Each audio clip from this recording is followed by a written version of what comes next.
game 2 of a 3-game trip out to Kansas as Port Huron looks to continue a strong holiday weekend. Sorry to disappoint those at home. No, I am not Wiggleman. Brady Beaton here on the PHP Network.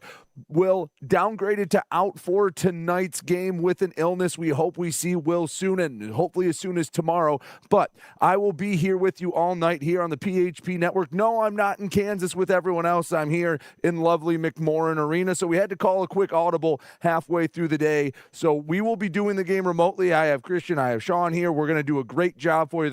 We're going to bring you the action still from Kansas as Port Huron on a strong holiday weekend after beating the Indiana Sentinels and after last night a 5-1 win over the Topeka Scarecrows. Look to make it 4 in a row against the Scarecrows. Look to get 9 points now on what would be a potential 12-point weekend depending on what happens Sunday. It's going to be a big one out there. And as you remember last night, tempers flared, especially at the end of the game. I don't imagine seeing each other less than 24 hours later is going to quell any of the bad blood. But Port Huron looking to continue their hot streak. Topeka trying to get back on the winning side after their 4-game winning streak was snapped. We'll have it all on the pregame show when we come back right here on the PHP Network.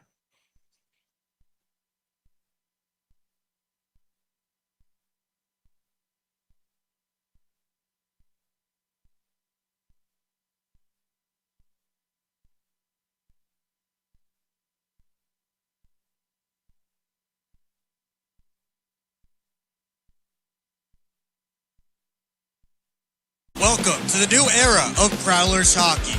New owner, new store, new horn, fire, projectors on the ice. Yeah, this isn't your dad's McMorran experience. This is Prowlers hockey. Get your tickets for the show now at phprowlers.com/tickets. Keep up with your Prowlers all season long on social media. Follow us on Facebook at the Port Huron Prowlers, Instagram at PH Prowlers, and Twitter at PH Prowlers. And you can find more information on our website, phprowlers.com.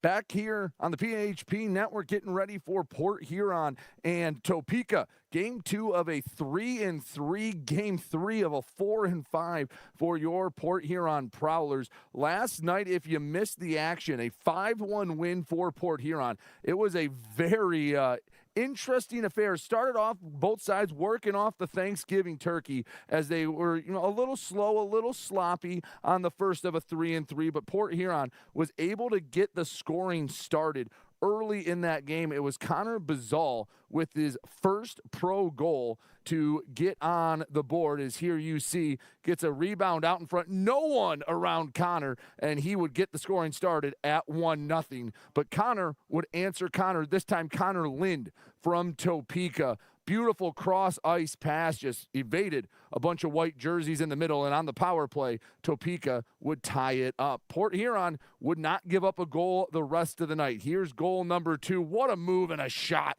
in the top left corner coming from Port Huron's Bobby Price. Then the third one, when it really started to open up, the tap-in goal and the hug from Austin Federley made it 3-1. Port Huron was on top, but tempers started to flare. This is just one of many examples of Port Huron and Topeka starting to go at it. You see it on the left. You see in front of the crease. A lot of talking, and this would certainly not be the last of any of the extracurriculars and the shenanigans in this matchup. Port Huron would go on the power play after a tripping call, and, well, it would lead to another goal to make it 4-1.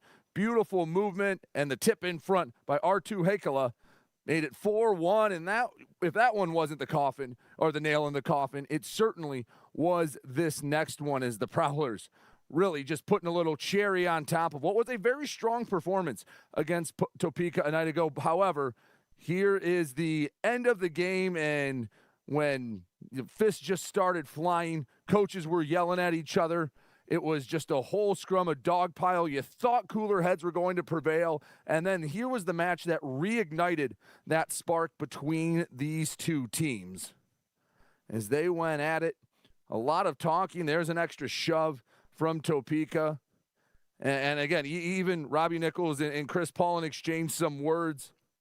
Here you see what was the tail end of it. At one point, Robbie Nichols was standing over the stanchion. You see that divides the two benches and having I don't think they were getting each other's addresses for Christmas cards after that game. But Port Huron would get the 5-1 win as we'll get a look at the stats from that game. It was a strong one from Port Huron. Bobby Price had the goal and the assist. You saw Austin Federley. He had the goal, also set up the assist. Reed Cooper, only 22 saves, but Port Huron has absolutely locked up Topeka in 9 periods. Topeka, not a team that's going to get a lot of shots on goal, and, well, the Prowlers, they took advantage of that in a big way, holding Topeka down and cruising to a 5-1 win. Let's see how that affects everything in the Empire Division standings.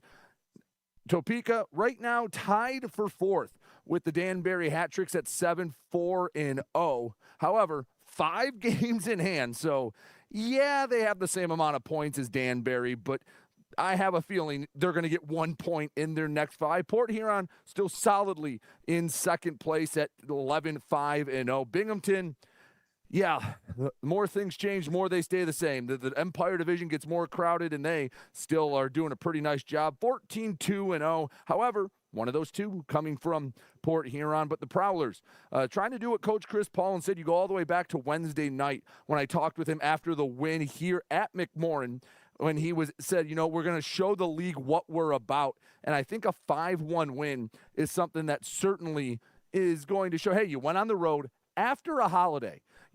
In any sport, in the middle of a 4-game in 5-day stretch, you go on the road post-holiday. That's kind of a scheduled loss. And to not only win, but win in dominant fashion, 5-1, it's just a testament to what this Prowler team is capable of. And it wasn't a pretty game from the start. I don't think Coach Chris Paulin, Matt Graham, Alex Johnson, any of them would tell you exactly that was what they were looking for and what they wanted to see early on. But they fought through it, and they just kept grinding, and they ended up pulling out a 5-1 win. So we take a look at some of the players to watch in tonight's matchup. One guy I got an eye on for Topeka, if they want to get back in the winning ways, and it cost them a 4-game winning streak last night. This man was pretty silent in TJ Sneath, one of the leading scorers for Topeka, having a chat pregame, just trying to figure out what they need to do to get him going. Of course, someone I'm very familiar with from my time at Motor City. He is a player that can spark an offense, and, well, that's something that he has done. Is he's one of the leading scorers, a very top-heavy Topeka starting lineup. And for your report here on Prowlers, a little bit of reinforcements in Reggie Millette. After serving his 1-game suspension, he is back out on the ice for Port Huron. So, not only is he going to bring some offensive prowess, because he can score goals, he can set guys up to light the lamp, he's also going to bring that sandpaper. Listen, this Port Huron team is always going to talk about not getting bullied, and 79 in red and white is certainly going to be one of the guys that is not going to let them bully anyone else. You hear Coach Chris Paulin talk about it all the time when it comes to standing up for each other's guys, to not let anything happen. It's always going to be about having each other's backs. Pregame show rolls on. We'll have more for you right after this here on the PHP Network. Welcome to the new era of Prowlers hockey. New owner, new store, new horn, fire, projectors on the ice. Yeah, this isn't your dad's McMorran experience. This is Prowlers hockey. Get your tickets for the show now at phprowlers.com/tickets. Keep up with your Prowlers all season long on social media. Follow us on Facebook at the Port Huron Prowlers, Instagram at PH Prowlers, and Twitter at PH Prowlers. And you can find more information on our website phprowlers.com.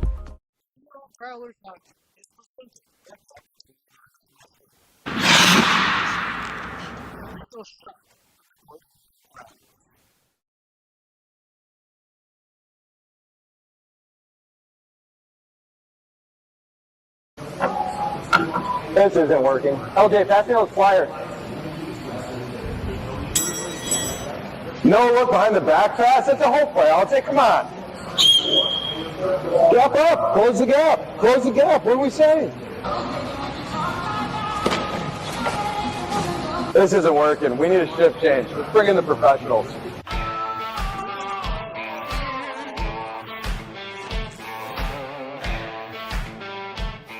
Hello, I'm home.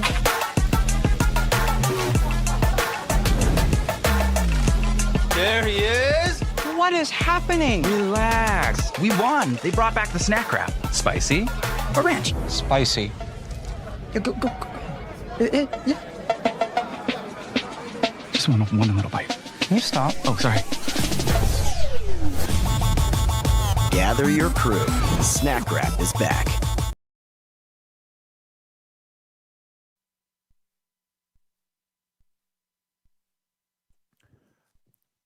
Back here on the PHP Network, Brady Beaton here live. If you're just joining us, Will Wiggleman has been listed as out with a late scratch due to an illness. So you'll have me all night long bringing you the action. Brady Beaton here on the PHP Network. And this season, the Prowlers are partnering with Meijer for their Goals for Good initiative. For every goal the Prowlers score this season, Meijer will donate $10 to charity. So far this season, the Prowlers and Meijer have helped provide over 2,600 meals for good causes.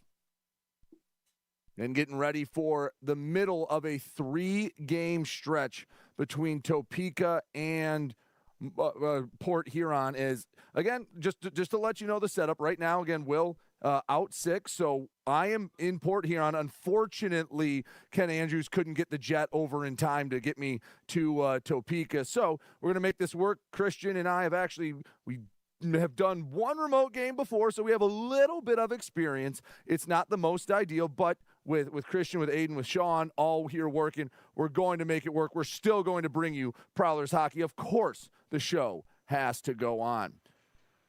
So it's interesting to see how the start goes for both sides. Again, a little bit of bus legs.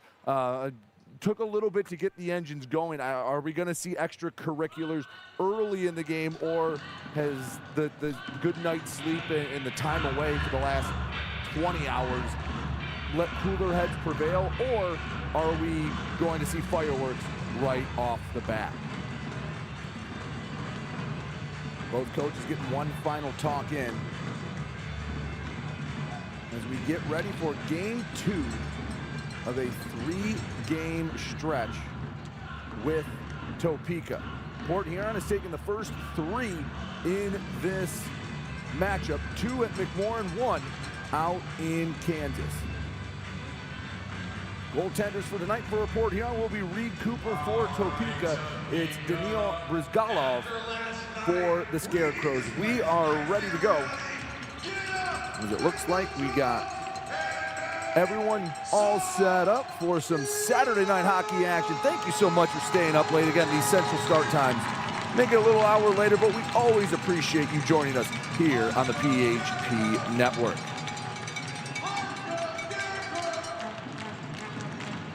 And underway, Topeka will take the opening draw. Topeka back to their regular home uniforms in black and orange, where Port Huron, their classic-looking red and white road uniforms. Coming up the near side for Port Huron, dumped in deep by Hikala. In the corner, and Port Huron going to try to really press the issue, work from their own end out. Topeka not going to take a lot of risky chances. You're not going to see a lot of odd men rushes in this one. Have a whistle, and it looks like an offsides call. About 30 seconds into this one.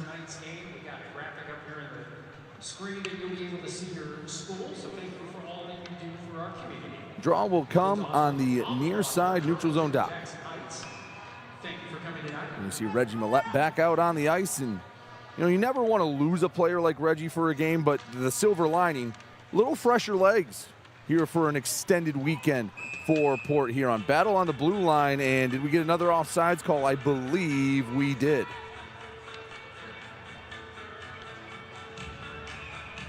Price will set up with Inlow. And the draw cleanly won this time by Topeka. Scarecrows send it in deep. On the near side, it's Bobby Price trying to bank it ahead.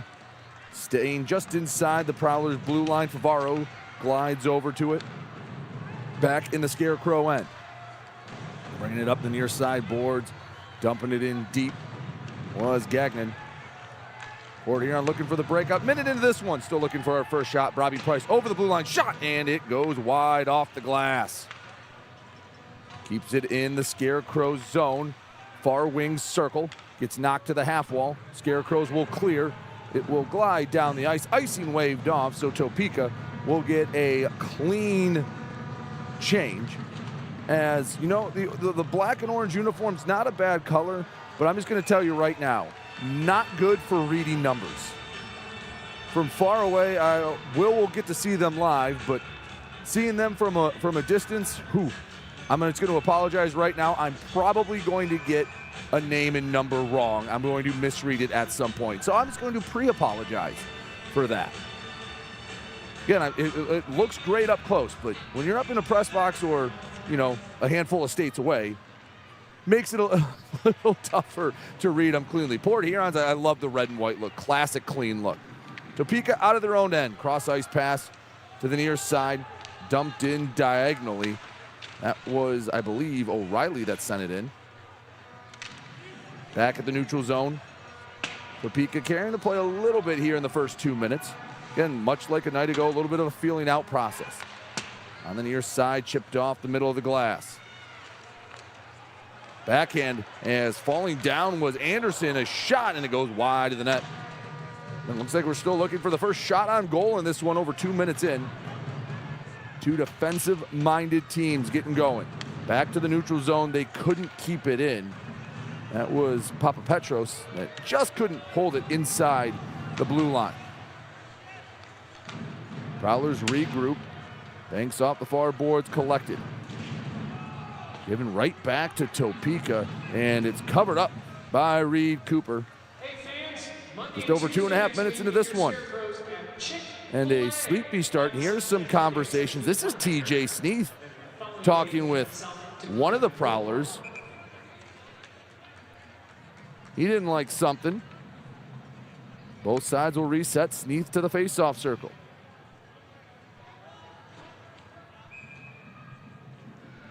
He draws against Anderson. Quick shot goes high and wide off the draw. Brings back to the near side. Prowlers trying to get out of their own zone. Errant pass goes the length of the ice. Play goes on. Behind their own net. Backhand to the far side boards. Rink wide feed. Bounces up.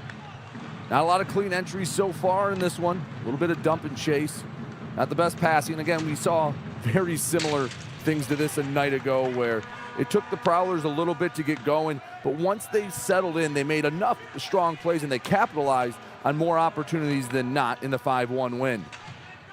Alex Johnson back in his own zone. Flips ahead. Bizal knocked it down but couldn't get it over the blue line. Topeka shot into the chest of Reed Cooper, and he will hold onto it. 16:37 to go, first period. And our first clean shot as Coash having some words with, that's Brian, I believe that was Parsons. There's a little extra shove. Didn't like how close he was getting to his goaltender.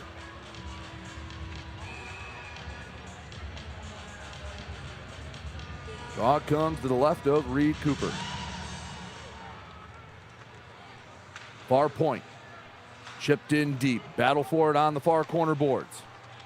Back behind the net. Backhand out in front. Shot, and it hit off the post. Great opportunity early for Topeka. First high-quality opportunity goes by the wayside for the Scarecrows. Back behind the net, trying for some tic-tac-toe passing, and it's broken up. Port Huron on their heels in the first 4 minutes in this one. Working the other way, Bizal lost it. Poked back on the Topeka side of center ice for just a moment. Back into the Port Huron zone. Topeka will get some fresh skaters on. Into the corner. Trying to find any sustained possession. Another errant pass. That time looking for Luke James. Just won't be able to alleviate the pressure for Port Huron. DeCumbus up the near side. He gets smashed on the boards. And we have a whistle. 15:36 to go, first period. 0-0 game.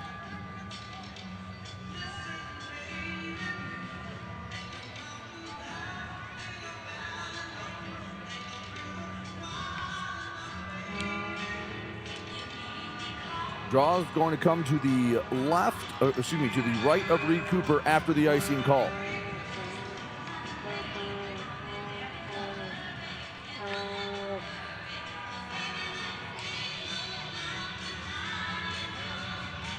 Far side dot, off the draw. Topeka controls it, tipped wide, sitting in the goal crease, and it's sent to safety. Oh, that one was just sitting right in the front of the goal mouth.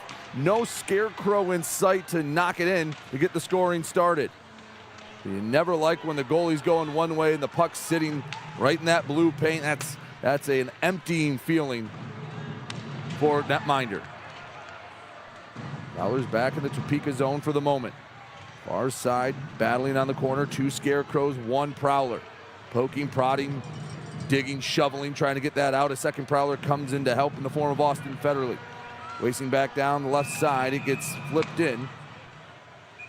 And we have a whistle. 14:56 to go in the first period. Topeka carrying the play a bit early, but still no goals on only 2 total shots. We'll step aside. You're watching the PHP Network. Proud to sponsor the Topeka Scarecrows veteran of the game.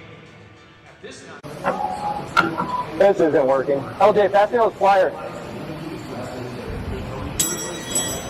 No look behind the back pass. It's a whole play. I'll take. Come on. Gap up. Close the gap. Close the gap. What are we saying? This isn't working. We need a shift change. Let's bring in the professionals.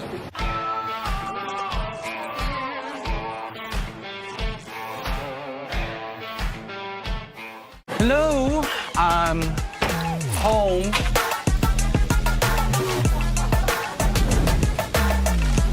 There he is. What is happening? Relax. We won. They brought back the snack wrap. Spicy or ranch? Spicy. Yeah, go. Yeah. Just one little bite. Can you stop? Oh, sorry. Gather your crew. Snack Wrap is back.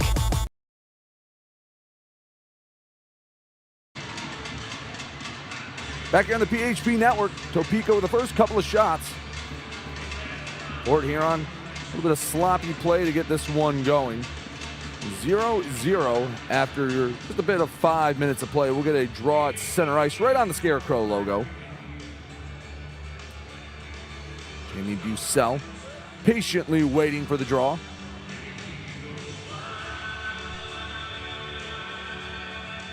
As the official waiting for the go-ahead to get this game restarted early on. And there's the horn. And the okay to get this game restarted very patiently as Sneath wins the draw. Back to Topeka. On the far side boards, it's dumped in, banks around behind Cooper. Back to the near corner. Working on the boards, Bucell trying to throw the body around. Port Huron in that first 5 minutes, some sloppy passing. Again, very similar to what we saw last night. The Prowlers were able to sustain it, fall back on what they do best, play defense, and eventually earn a 4-goal win.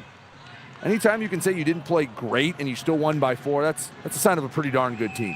Into the offensive zone and a whistle. Looked like Reggie was just a half stride off sides, and this will go back to neutral ice.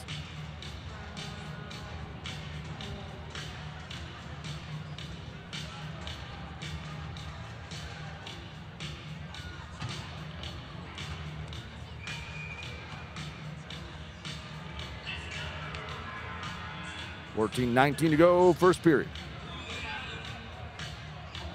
little pushing and shoving on that far side between Koch and I believe trying to catch the number of that Prowler as Port Huron controls the draw. Zone entered from Hikila and into the far corner. Topeka getting it right back, shoveling to the far boards. Port Huron skating backwards, pass just missed the tape. Keeping the puck in deep for Topeka, picked up by Tim Morgan. A couple of Scarecrows come down, looking to snuff that puck out.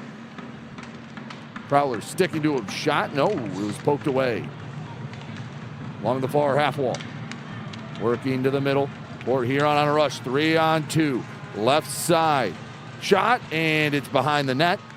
Port Huron looking to sustain some time on attack. Back to the near side, Brockway. Chips it back in deep. To the far side boards. Oh, just hopped over the line. It looked like that was Lockhart's stick that couldn't keep it in. And Port Huron will go off for a quick change. Try to keep this pressure on. 7 minutes into this first period, 0-0 Port Huron in Topeka. Game 2 of a 3-game set. Over to the far boards, rink-wide feed broken up, but ends up on a Scarecrow stick nevertheless. Back to the near side, one-touch pass ends up on the far boards. A little too much steam on that feed. Port Huron comes out of the scrum with the puck. Back behind the net, looking up for Anderson. Bodies thrown around, puck slides into the Scarecrow end of the ice. Topeka back on the attack, but you saw 4 white jerseys back in their own end. Disciplined play from Port Huron. Alex Johnson throwing the body around Nick Favaro, that D pairing. Always know those two are going to be stout in their own end, and they could help light the lamp. Turnover behind the net, knocked off the puck for the moment. Gets back down low, Johnson.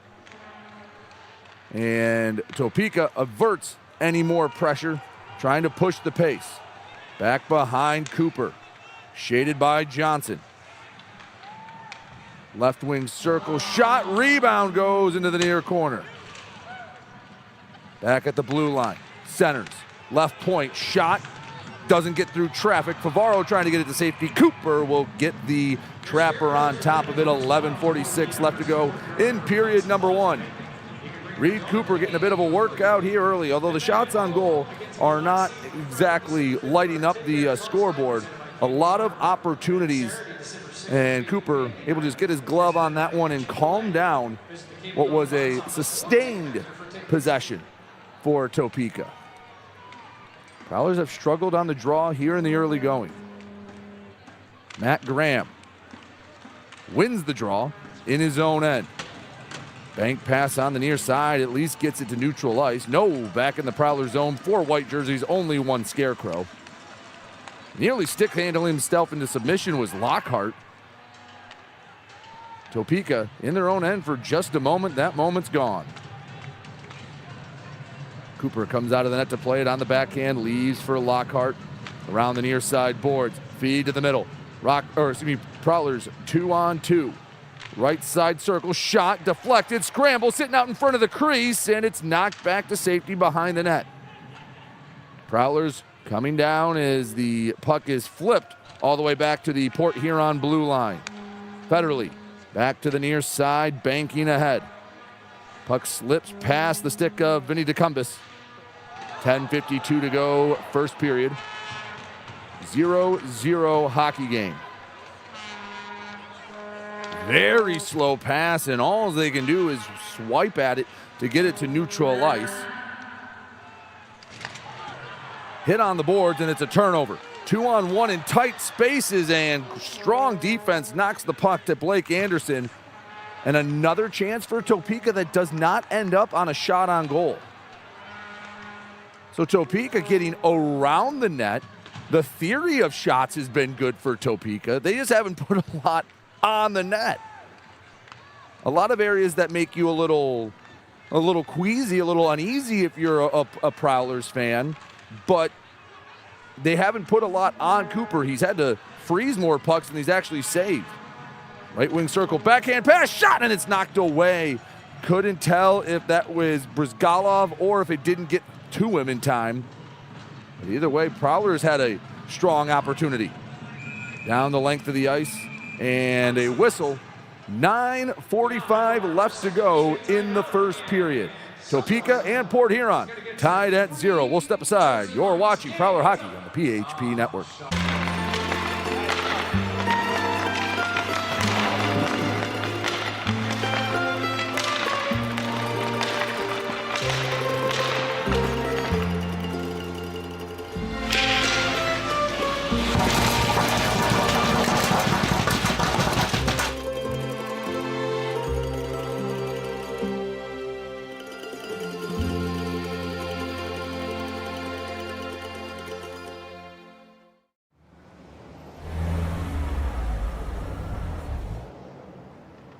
Hey guys, what's going on? Hi guys, we just stopped at Industrial Park Marathon to get some fuel and some snacks before the Prowlers game at McMorran. Nice. Yeah, we just stopped by here at Industrial Park Marathon so I can get a Slurpee before the game. Wait till after the game. If the Prowlers score 3 or more goals, Slurpees will be free. Thanks for the info. I'm going to get my Slurpee after, but we'll see you at the Prowlers game. See you at the game. Go Go Prowlers!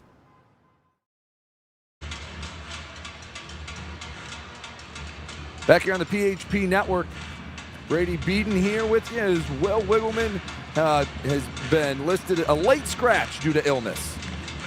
Hope Will is back up and ready for, well, even tomorrow. Hope he gets it out of his system quickly. I know a lot of his adoring fans will be waiting for his return with open arms, as will I. Hopefully he comes back to a team that has won 3 in a row on this weekend. Trying to make a 4-for-4 trip, but this Prowler team trying to work through a little bit here in the early going. Prowlers have the offensive zone draw. Millette turns, keeps it in deep, back behind the net. Prowlers starting to find their rhythm a little bit halfway through this first period. Pass out in front, Millette backhand. Looking for Decumbus, and it's knocked away, and Topeka alleviates the pressure for the moment, but Reggie Millette, off a 1-game suspension, back into the lineup.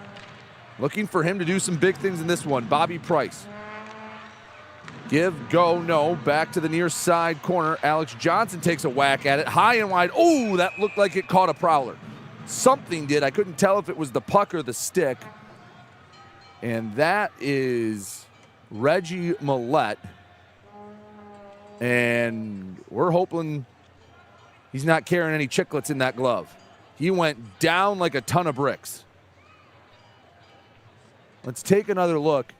Johnson took a shot at it, and I think it was the puck, because that was more of a shot to keep it in deep than it was to put it on net. And hopefully Reggie, here's another look at it.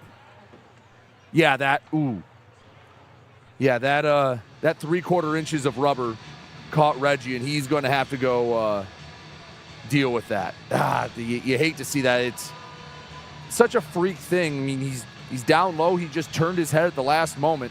It almost would have been better if he just kept skating and wouldn't have turned his head into the puck. Draw comes back out of the zone. Decumbus ready for Port Huron on the dot.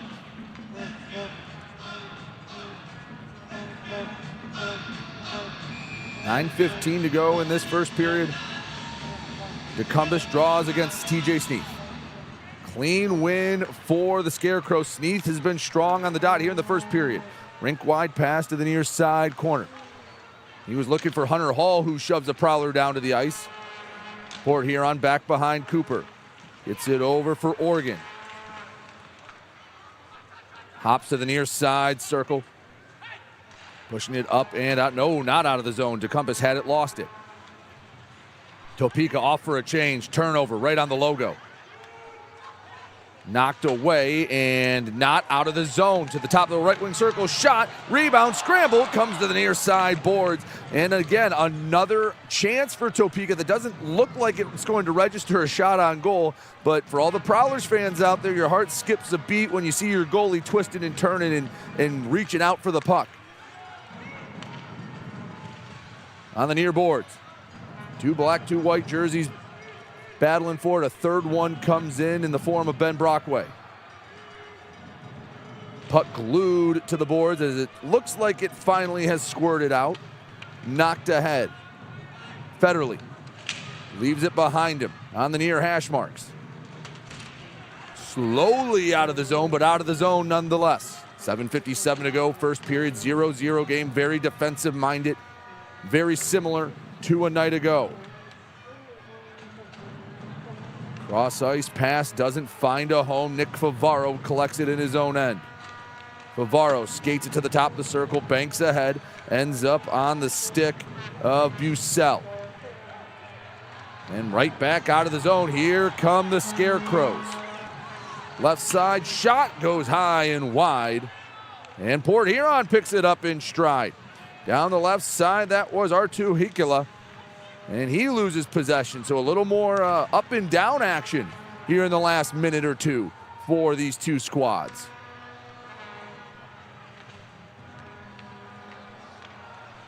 Turned over. Port Huron picked up. That puck was just sitting in the Topeka zone, and picking that one up was Anderson. Shot wide. Second attempt, still sitting it there. A third whack at it, and I don't think Brizgalov is on top of it. No, it's not. Back out to Anderson. Left wing circle. Shot, can't control the rebound. Goes to the far side. Backhand effort, and it's not in. Still in the Prowlers' possession. Far and away the most hectic sequence the Prowlers have had so far tonight. Left side. Shot, no. Bounces back out, and Topeka will get it out of their zone, but very slowly. This period has shifted from the right end of the rink to the left. It started a lot in Port Huron's end, but very slowly over the last 13 and a half minutes, it has been shifting from Reed Cooper to Daniil Brizgalov, and that latest flurry, the best example. Just past Ben Brockway, puts it back in, and Prowlers a little bit of pep in their step now. 6:08 to go in the first period, 0-0. Both sides have had opportunities. In the corner, Graham left it down low for Anderson. Excuse me, that's Bizal, I believe. And it's covered up by Brizgalov. Just under 6 minutes to go. And some words being exchanged. Hunter Hall in there.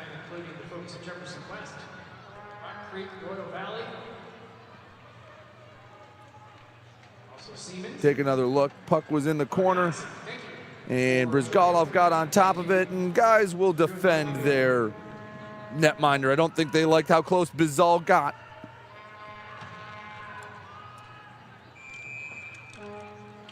Draw will come to the near side dot.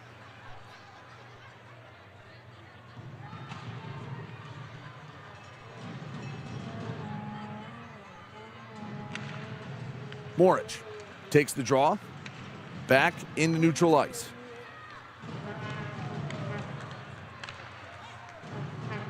In the neutral zone, no one really controlled it. Whacked down low by Bobby Price. And if you're just joining us, Reggie Millette did leave the game, took a puck up to the in the facial region. Hope to see him back sooner rather than later. Favaro just inside the blue line. Slides ahead to the right wing, Bobby Price. Working down low pass, short side attempt, rejected by Brizgalov. Back to Favaro on the hash marks. Carries it down low. Slides to the near corner. Topeka able to take it away from the Prowlers, and Port Huron for the moment will have to touch up. 5 minutes left to go in this first period. Still looking for the night's first goal. On the attack, Favaro, backhand. Anderson couldn't find the clean rush. They reset, walking between the circles, shot, and it's saved by Brizgalov. 4:40 to go is Port Huron. They're starting to circle the wagons.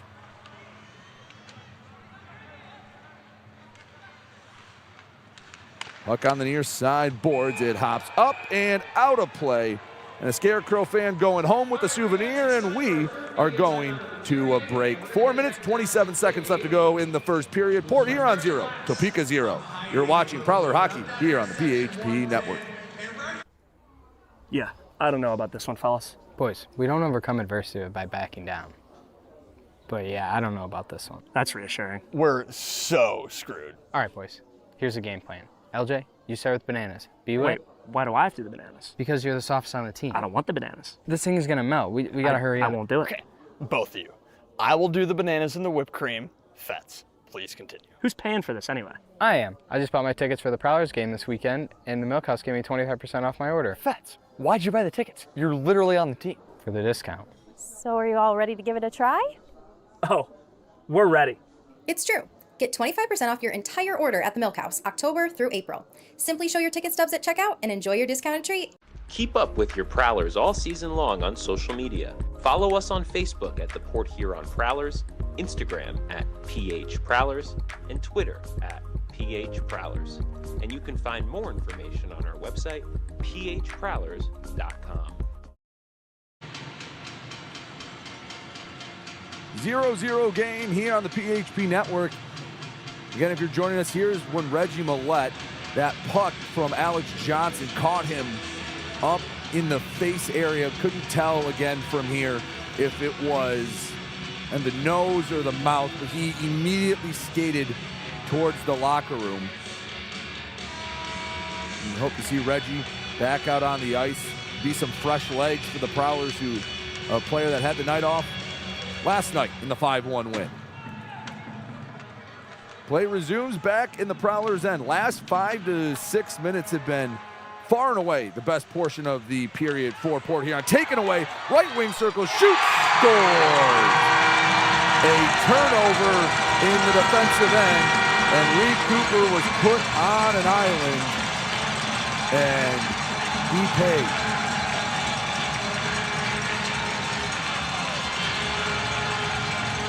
Looks like Connor Lind again gets the scoring started. Sometimes the goalie will bail you out there. Other times, well, you're asking a lot. And Topeka strikes first, 1-0 Scarecrows.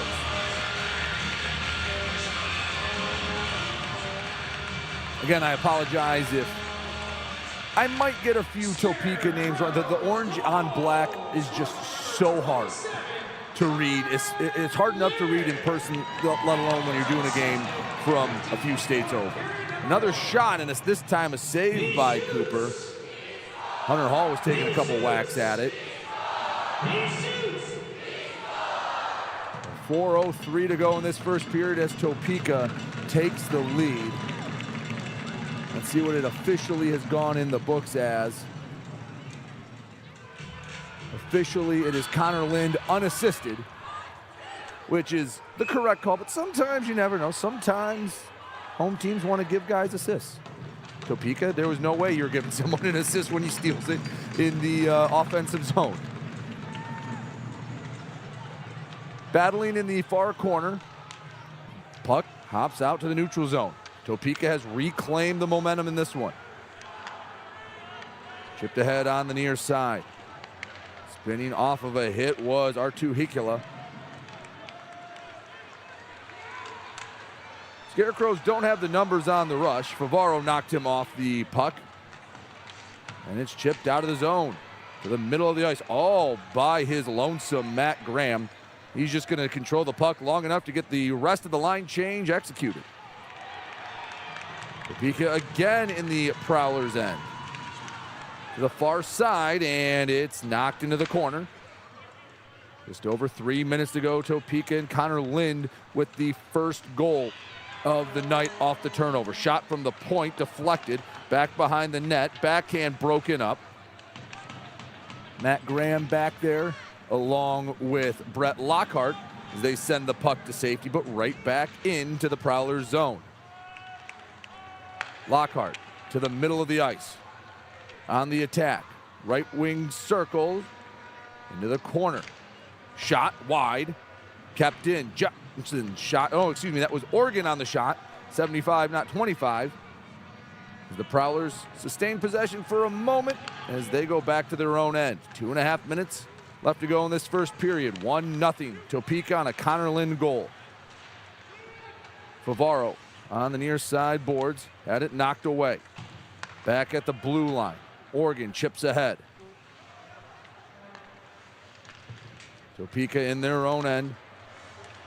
It's hacky sacked around, ends up back in the Prowlers end Oregon been out there for a while. Banks it up ahead. A lot of battling between the blue lines since the goal. No one really wanting to control the play, so it looks like we might bookend. 2-on-1, look out, shot, saved by Cooper. Stood tall on that one to keep it a 1-0 game. Just as I was talking about how ho-hum the end of this period was, much like the start of the period, out of nowhere a 2-on-1 for Topeka, and a strong save from Reed Cooper. 1:34 left to go. Let's take another look. 2-on-1. You can see the Prowlers got caught in a change. And I couldn't tell if that was a shot or if he was trying to send it to the far part of the crease for a tap-in goal. Either way, Prowlers get a big save to keep Topeka from taking a 2-goal lead here in the opening stanza. Graham can't grab it off the draw. Backhanded, turned over, right wing circle, shot goes wide. It would have been a sharp angle. Cooper did a nice job hugging the post. Did not give a lot of room for Cameron Clark to fire at. 80 seconds left to go in this first period. Prowlers have had opportunities, although they've been few and far between. Brazal skates it into the zone along the near side boards. Topeka quickly gets it out of their own end. Back in front of Cooper, puck is collected. Final 60 seconds in this first period. Brazal smashed, and we have a whistle. You know, knock on wood, I'm gonna say this right now, but in terms of penalties, again, knock on wood, we have had a clean first period. Now I say that, and we're gonna have a yard sale in about 56 seconds. Topeka again off the draw, they win, and they have been so strong on the face-off circle all period long. Part of the reason why they've controlled the puck a lot longer than Port Huron. Puck flipped to neutral ice. Back into the Topeka zone. Back behind Brizgalov. Scarecrows looking for one final rush. Race for the puck. Icing was asked for by Cooper, not granted. 26 seconds left, puck pinned to the boards. You see Favaro, you see Brockway, you see Bucell. Right now it looks like they're just trying to get over the finish line and get to the locker room. Down to 17 seconds, official letting this go on. Puck is squirting out a little bit. It's stuck on the stick. Connor Lind battling, and well, this is a stalemate, and this should take us to the end of the first period. And it does. Very anticlimactic end to the end, and a few shoves from Koch and Federley. Sell steps in, Coash steps in, Lind, Price, everyone trying to keep the peace. But after 20 minutes of play, it's Topeka 1, Port Huron nothing. We'll stay here just a moment because you can never be too sure the way last night ended. As the Prowlers head to the locker room.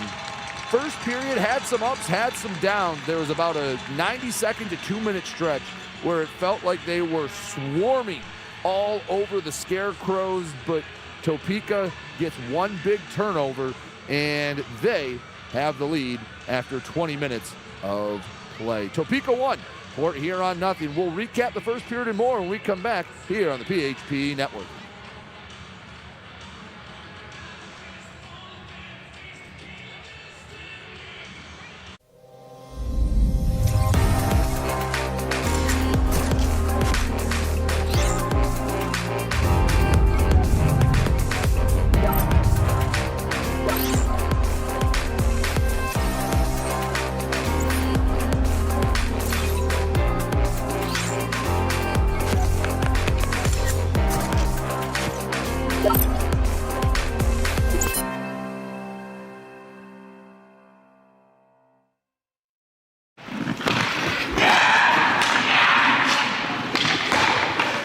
Hockey is like a business. One missed pass can derail the perfect plan. Have Taft Consulting help you get your whole team on the same page. They have the expertise to help you follow through on all your goals. Find out how they can help you today by emailing taftconsulting@outlook.com.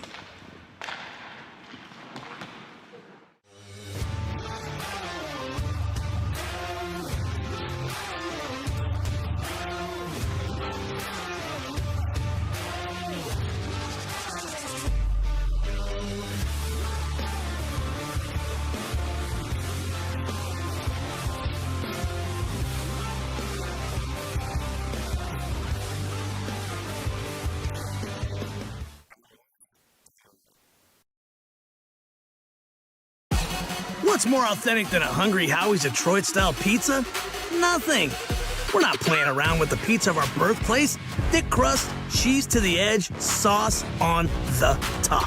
Where it belongs. We've seen a lot of fakes out there. Not here. This is authentic Detroit-style pizza. Order yours now online for $12.99. We sauce the top and rep for the 313 everywhere. We do bold. Hungry Howie's. Congratulations on your engagement again, man. You know, you should get some life insurance. I never really thought about that. How would I do that? We can help you with that at Zach Egan State Farm. Congratulations on getting married, man. Have you gotten a house? We just got one, actually, yeah. Well, if you want, we can help you out with life insurance at Zach Egan State Farm to cover your mortgage. Is Olin a year old now? He is. Wow. Have you guys got life insurance set up on him yet? I haven't even thought about it yet. Oh. How would I go about that? Well, we can help you with that at Zach Egan State Farm. High five? Yeah, and we should have gotten life insurance years ago. Hey, Ken. We've actually got a policy for people your age at Zach Egan State Farm. Give us a call. SMR Automotive Systems is part of the Motherson Group and a proud community sponsor of the Port Huron Prowlers. We are one of the largest manufacturers of rearview mirrors for passenger vehicles in the world, with local plants in Port Huron and Marysville. We strive to support our local communities and have positions available for various abilities and experience. Find out more about who we are at smr-automotive.com. Explore the 140 miles of stunning shoreline along Lake Huron. That is Michigan's Thumb Coast.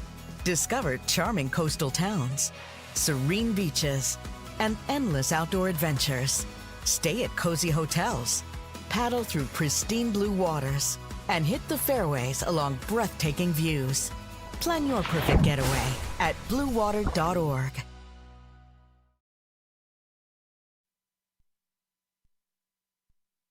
Back here on the PHP Network, 1-0 Topeka after 20 minutes of play. Reminder that coming up this next week, we have a live coach show. Will Wiggleman will be at Wings, etc. for the Coaches Show, the bi-weekly Coaches Show on the PHP Network. You can go to Wings, etc. in downtown Port Huron. Take a look at that. You see all the dates right there. It will be on December 3rd for the next time. Make sure to join Will when he's back up and at 'em for that one. As you get to, he'll talk to coaches, he'll talk to players, and kind of a more casual look at the Port Huron Prowlers. Back here on the PHP Network again, Brady Beaton here for you. Will Wiggleman off tonight with an illness. And after 20 minutes of play, again, a little sluggish of a start for Port Huron. Down 1-0, but they had moments in there where you thought, okay, they can work with that. It was one bad turnover that led to a goal for Topeka. Let's take a look at the highlights and see how we got to this point after one period of play. Here you see the first one. This is Reggie Millette going down. They only had him for about 9 or 10 minutes of that first period, and really just a shot that was trying to go in deep ended up with Reggie going to the locker room. A flurry of shots from Port Huron. This is their best opportunity to get on the board. However, this turnover, Connor Lynn forced. He wasn't going to waste it. Picks the corner. That's our only goal in this one.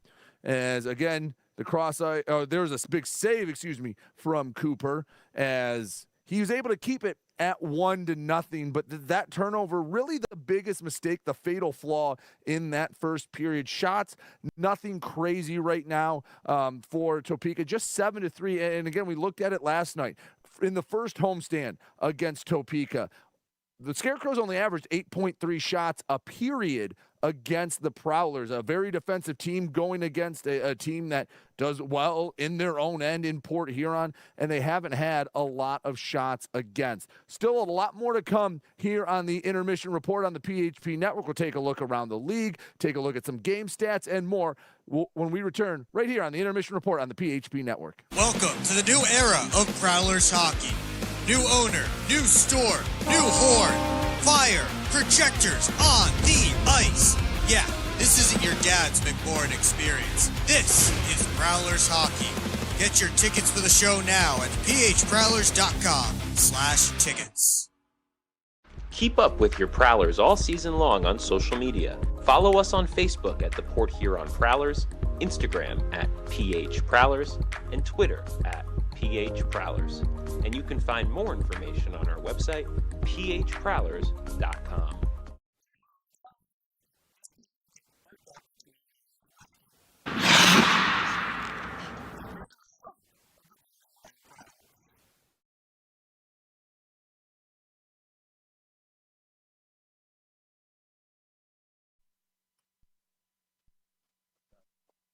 Back here on the PHP Network after one period of play, it's Topeka 1, Port Huron nothing, as we take a look at all the stats here after 20 minutes of play. Again, a little bit of a sloppy and sluggish first period. As you see right here, not a lot of shots on goal, no penalties. That was the one thing that was going to intrigue me, is after the fireworks that ended last night, were we going to see something to start the game? No, both sides played a pretty disciplined game, and no one really carried the puck long enough for you to get some of those penalties just from puck possession, no tripping, no cross-check, no holdings, anything like that. So just 1-0 as we now take a look at what's going on around the FPHL with our out-of-town scoreboard. How about this high-scoring affair? Thunderbirds and Black Bears tied at 4. That one, Twin City has, well, the rebranded Thunderbirds have struggled at times to keep to get in the win column. Monroe and Athens, well, Athens, they're rocking out with the Rock Lobsters, 4-1 lead for them. Same score, but flip the River Dragons on top of the PD Ice Cats, tied out east in Danbury. Danbury 3 and Watertown 3. Indiana Sentinels, listen, we saw them on Wednesday. They got off to a really rocky start as a franchise. They've been playing better as of late. We've all watched these Sentinels play. We've seen them, and then we've seen the Bobcats play. Blue Ridge is not a bad team. Indiana with a 1-0 lead. Listen, is Indiana going to win the championship? Probably not. They're going to have to struggle to make the playoffs after how bad of a start they had. However, they have improved, and they've improved quickly.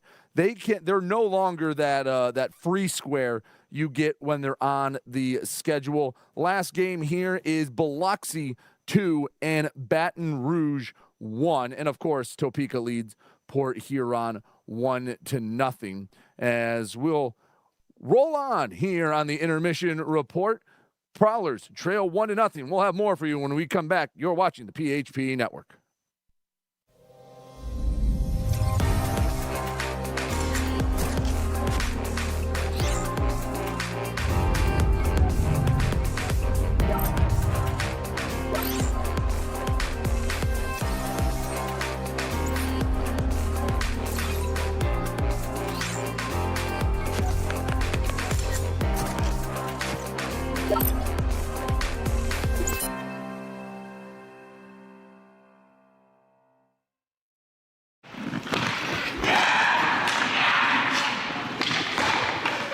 Hockey is like a business. One missed pass can derail the perfect plan.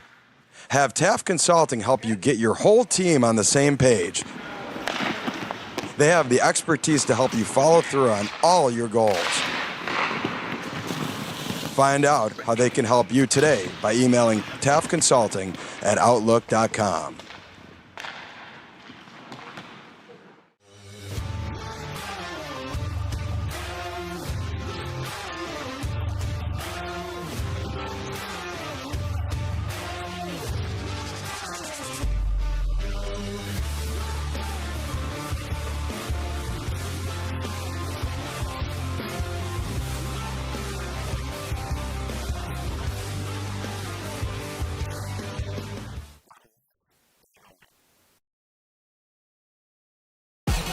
What's more authentic than a Hungry Howie's Detroit-style pizza?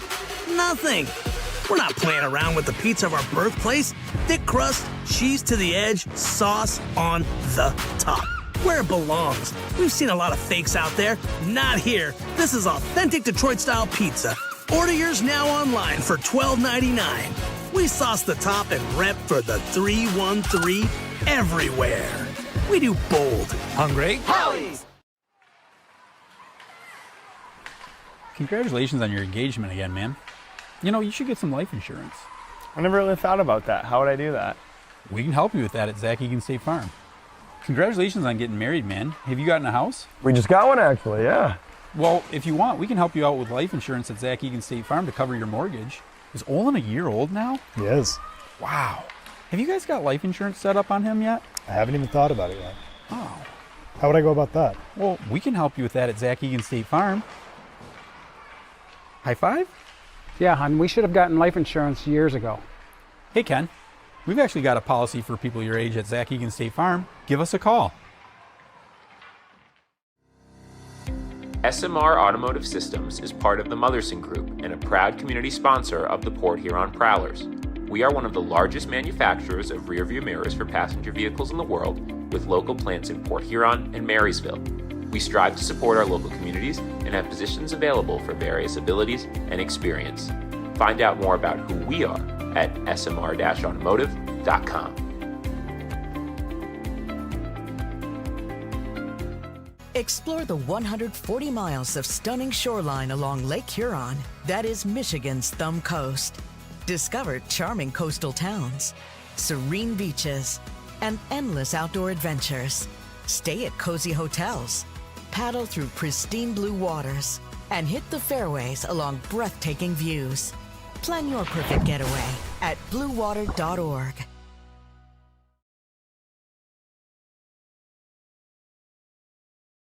Welcome to the new era of Prowlers hockey.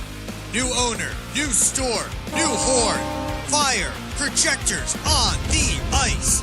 Yeah, this isn't your dad's McMorrin experience. This is Prowlers hockey. Get your tickets for the show now at phprowlers.com/tickets. Keep up with your Prowlers all season long on social media. Follow us on Facebook at the Port Huron Prowlers, Instagram at PH Prowlers, and Twitter at PH Prowlers. And you can find more information on our website, phprowlers.com.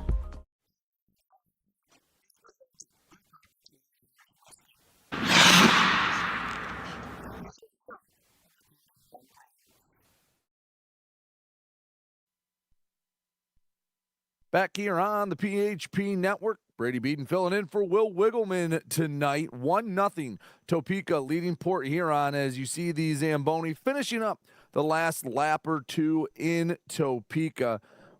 Prowlers hoping for a better start to the second period than they had to the first.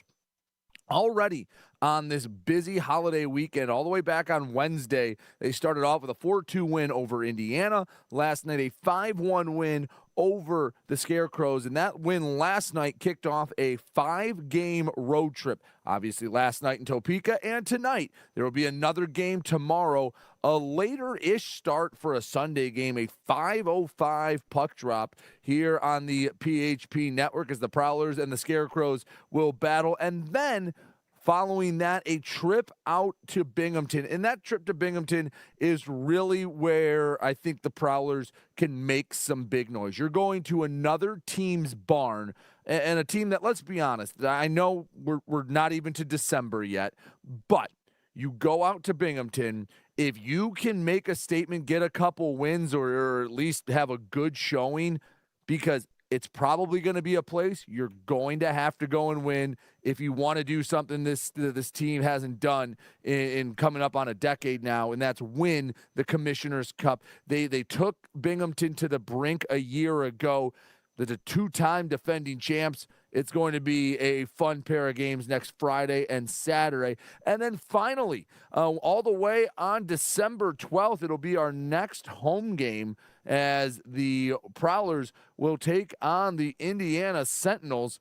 Next time in McMorrin Arena, it's going to feel like a lifetime between now and then. and it is the teddy bear toss night. Those are always fun events to have, and it grows every year. I know Will said he's going to test his arm. I'm just going to tell Will, as long as you get a teddy bear with enough weight on it, he's going to see our teacher appreciation. Sorry, the teddy bear toss coming later. Teacher appreciation. My fault. I had my dates mixed up. Teacher appreciation night on the 12th for the next home game. Still get the teddy bear toss ready for the 20th. It's coming just a little later than I had promised. So Will can yell at me for getting some of you excited a little early. As the Prowlers and the Scarecrows getting back onto the ice out in Topeka. Again, at times a little bit of a sluggish first period. Prowlers had that. You saw the flurry earlier in the intermission report where they battled and had a few whacks at it, a couple good opportunities. Only, according to the live stats on the website, which after last night, maybe don't take them as gospel. It's sometimes here or there.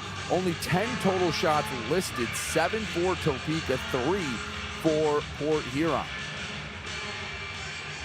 Both teams stretching out the legs for the last couple of seconds. We're getting ready for second period action out in Kansas. One thing to look out for is, will we see Reggie Millette come back out onto the ice? Left the first period after taking a puck up high. Hopefully any injury was just superficial. Right now, looking for Reggie on the bench. I don't see 79 quite yet, and there he is. All right, good to see 79 back out on the ice. That should breathe a sigh of relief for many a fans watching at home, or if there are any Prowlers fans that made the trek out to Kansas, I'm sure they like to see him back on the ice. All right, time has run out in intermission. Is everyone getting ready? Prowlers now going left to right, Topeka right to left. And in fact, we'll see Reggie to start this second period. Off the draw. Topeka controls it, something they have done all night long on the face-off dot. Back in deep for Port Huron. Millette fires right to the tape. Coming up the near side is Federle. Had it knocked away. Back behind the net. Shot from the left wing circle. Rings wide and all the way back over all three lines into the Port Huron end. Pavaro couldn't get to it. Instead, it's cleaned up by Bucell. Along the far boards. Over the red line. Rink wide feed. Ends up back with Topeka. Feeling out process here in the first 60 seconds once again. Not as much dramatics as a night ago. Not as many fireworks from each side. The dump in the chase. Coming out is Brizgalov to play it for Topeka. Back behind the net, Bizal. Got the scoring started for Port Huron a night ago. How about an encore performance? Get your first pro goal. Why not make it 2-2 nights? Open Pandora's box of Bizal goals. Prowlers to score. Need to get it out of their own end. Feed to the middle, knocked away from Hikula. In front of the Topeka bench. Backhand ahead into the Scarecrow end, but it's knocked away from Prowler possession. Dumped in deep. Brizgalov comes out of the net to play it. And Topeka on the attack. About a minute 45 into this second period. No side has really had any time on attack thus far. Scarecrows get it back to neutral ice. This game, the best way to describe the first 22 minutes and change of this game has been trench warfare. Feels like, all right, we're going to move a few feet at a time, a few inches at a time, and then we're going to give the puck back. They're going to get it back, but we're going to move it up a little further next time. And really, the only goal came on a turnover deep inside Prowler's territory, and Connor Lynn didn't miss. Within the flow of the game, there have been a couple chances, but nothing outside the goal that you'd consider high quality. Have a whistle. 17:33 to go here in the second period. And are we getting our first penalty of the game? I do not believe we are. All right, draw is going to be in the Scarecrows' end. Again, some of the drawbacks of having to do the game remotely. And you just don't get the sights and sounds. Quick shot covered up by Brizgalov. And some words being exchanged. Millette has to be pulled away. Looks like he's talking to Papa Petros.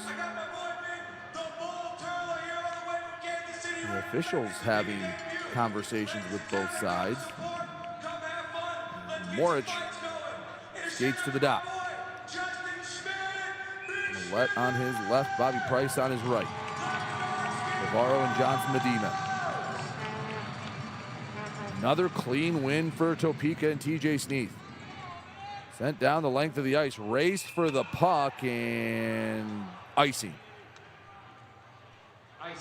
They were stride for stride, but for, I believe that was Alex Johnson that won the race against Cameron Clark. And we'll bring it all the way back down. Have the puck drop on the left wing circle.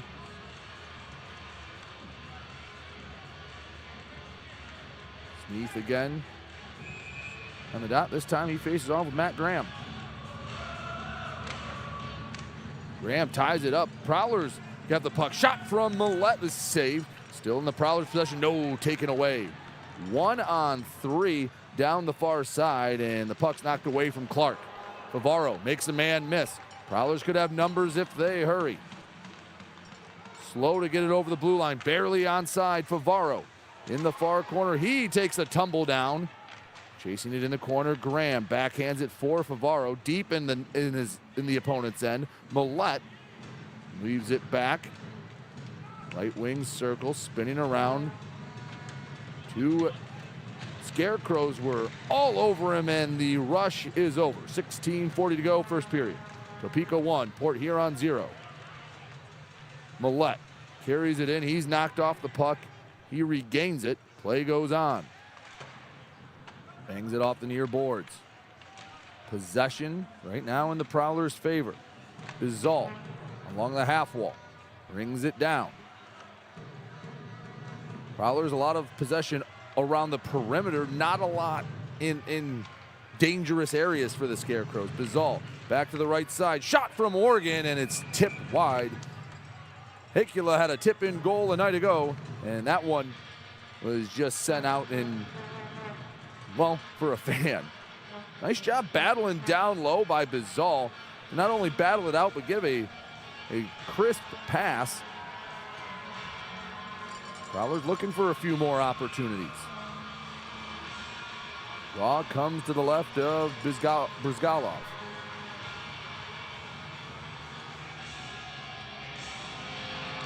James on the dot. Another Prowler win. Quick shot can't be swallowed by Brizgalov. He's had trouble controlling rebounds all night long. Hard to take advantage of rebounds, however, if you're not getting a ton of shots on net. Prowler's doing a better job of it here in the last couple minutes. Puck slides by Anderson, coming down to keep it in to Cumbus. Knocked back, Austin Federley. The far corner, collected by Anderson. Has it on the forehand, knocked away, and Topeka alleviates the pressure once again. Right wing circle. Held onto it for way too long, and the puck was easily knocked away by Austin Federley. Federley didn't do too much there. He just sat back and waited, was waiting for a move, and he just kept stick handling, and he basically skated right into him. Easy, well, I shouldn't say easy, simple defense from the captain. Almost 5 minutes into this second period. Only goal came back in the first. 1-0 Scarecrows. Dump and chase. Rest of the Prowlers will go off for a change as Bobby Price chased after it. Covered up by Brizgalov. 14:53 left to go in the second period. Topeka 1, Port Huron nothing. We'll step aside. You're watching Prowlers Hockey here on the PHP Network.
Just over 5 minutes into the middle period, 1-0 Topeka, leading Port Huron. Prowlers have carried the play the last few minutes. Hoping that can lead to the back of the net, lighten the lamp, and even in this game up. Prowlers 3-0 against the Scarecrows this year. Twice at McMorran, once out in Kansas. Bucell soccers the puck down low. Backhands it to the near side, collected by the Scarecrows. Diagonal rink-wide feed, couldn't find the tape. Racing after it, getting down low, Hunter Hall. Said his name a few times. He's getting into the dirty areas. Bigger body for Topeka. Millette over the blue line, onside, centers the puck, had it knocked away. Sitting between the circles, Millette tried to recollect. It was knocked away. Prowlers have it, but have to go back all the way to their own blue line. In deep, Prowlers will send for a change. Breakout from Topeka does not get much further than the blue line. Racing down to pick it up is Brett Lockhart in the far corner, given low. Port Huron playing well in their own zone. Now trying to translate this to offense for the Prowlers. Yeah, it took a little bit. This game was only 1-1 until basically the end of the second period, when the Prowlers beat the buzzer. But once they got going, once the dam burst, the river started flowing, and goals came early and often after that point. Neutral zone draw. Topeka will make a late change. Anderson against Checo. And it heads back to the Prowlers D-men. Port Huron, much better job in the circle, and I don't think it's a coincidence that they're controlling the play a little more because they are doing better in the face-off dot. Anderson lost the puck in the neutral zone, back into the Topeka, and Anderson absorbs a hit. As Topeka continues the play in their own end. 13:24 left to go in the second period. Second period brought to you by Hungry Howie's.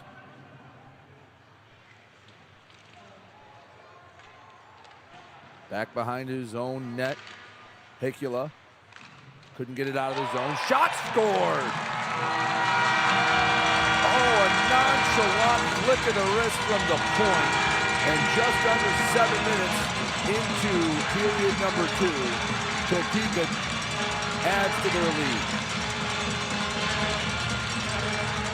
I'm guessing that it was tipped out in front to beat Reed Cooper.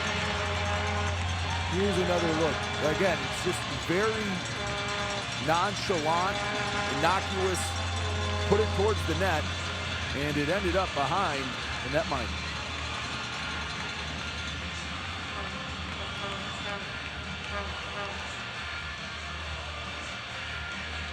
Scarecrows goal scored by number 21, Corey Checo. Bases for number 71, Zach.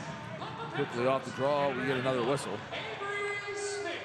Time of the goal, 6:52, period number 2. 2-0 Topeka.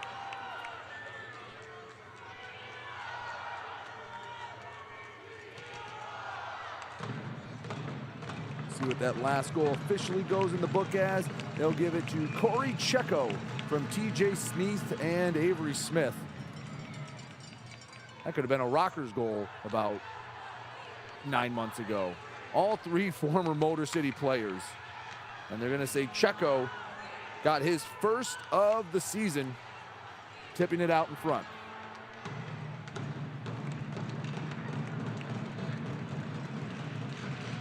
Prowlers working in their own end.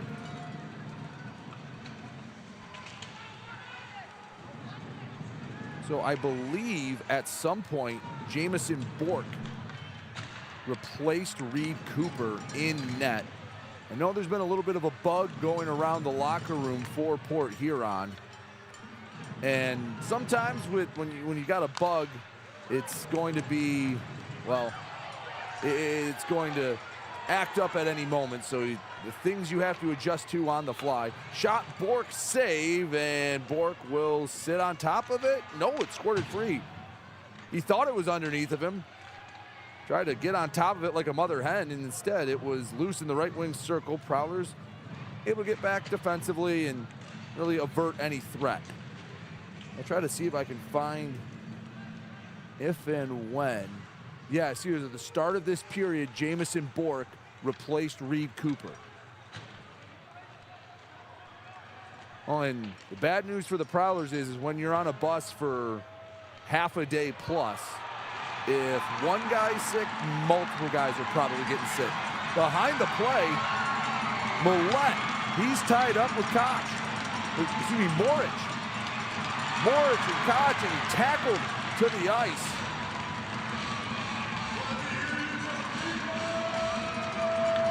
We'll get our first penalties in this one. We'll see if it affects any man advantage.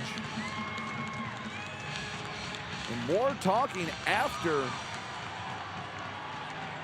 is that was completely behind the play. So something must have happened. And Brett Morich, let's see if we can have it here on our Elite Electric replay. And there you see it on the left side of the screen. Not sure what started it, but Morich dropped the gloves and, well, they were closer than the date on prom night. As Morich at least is able to wrestle him to the ground. Now, technically, that's probably going to go in the book as fighting, but I feel like, is it fighting if it's, a punch wasn't thrown? It was more like wrestling. So here's one more look. And Morich tried to throw a hit, and Koch got away from him and kind of grabbed him. Looks like we have 5-on-5 hockey. Well, in fact, we do.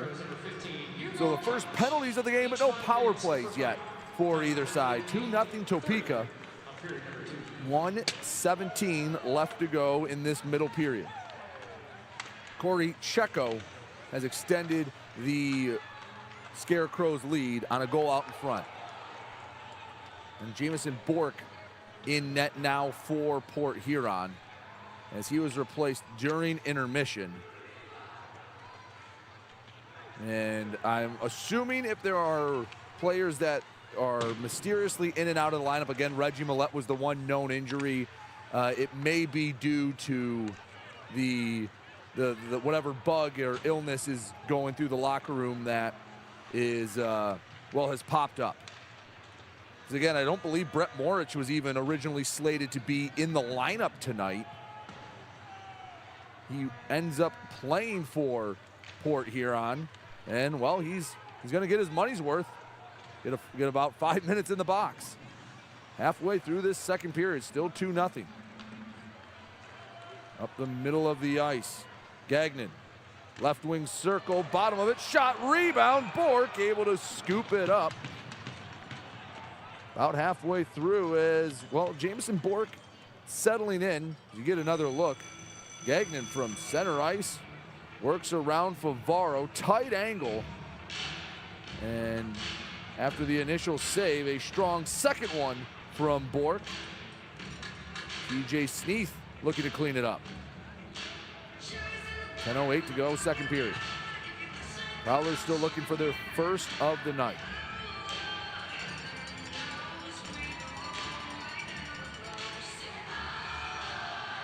Brett was a little anxious to get in the circle, and I think that's going to cost Bucell the draw. Said, well, Reggie, you're so excited to get in there, might as well stay. And instead, at the last moment, Bobby Price replaces him. Tie up off the draw, back to the point. Right wing circle, shot, punched wide of the net. Stays in the zone. Off the backboards.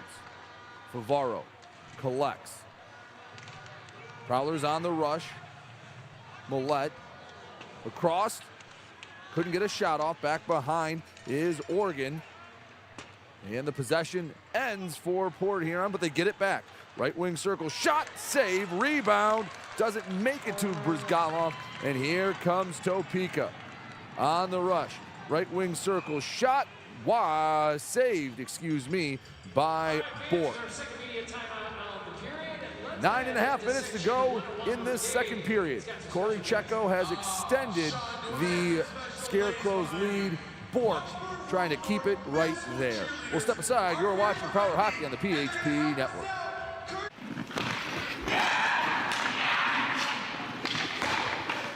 Hockey is like a business. One missed pass can derail the perfect plan. Have Taft Consulting help you get your whole team on the same page. They have the expertise to help you follow through on all your goals.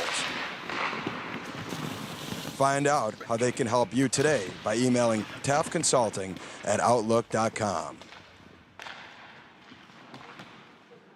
Explore 140 miles of stunning shoreline along Lake Huron in Michigan's Thumb Coast. Begin your adventure on a blanket of golden sand at one of our serene beaches. Connect with the historic atmosphere of our region's nautical influence and reconnect with friends under a blanket of stars.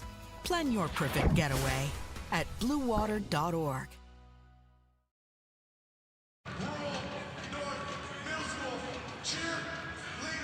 Looking for a game day meal? Check out Zip Sauce Burger, located in the Industrial Park Marathon.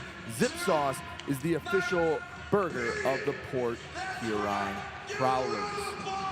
2-0 Topeka, but this game out in out in Topeka today's a special day. It is we do have a birthday out there. Austin Federley's lovely grandmother, Bonnie Hurley, turning 79 today. We wish you a happy birthday. And right off the draw, well, Bonnie, you're going to get to see some boxing action. Brockway going at it with Hall. Brockway and Hall trying to get loose. Hall, the right hand's been throwing a few punches in. Brockway ends up on top. So 2 fights here in the second period. And Ben Brockway, he's one of the guys, he's the spark plug, the prototypical energy guy for Port Huron. And Ben must have thought they needed a spark. And he will join Morich, 13-14 in, and right away. And I don't think anyone else knew. Oh boy, Christian, if you can run that back to the start. Oh, poor Bobby Price. Probably thought he had the most wide open breakaway at first. Watch Price right next to Brockway. He races after the puck. The D-men see the fight starts. And here comes Bobby thinking he's going to race past him. And nope, Ben and Hunter are going to drop the fisticuffs. 2-0 Topeka.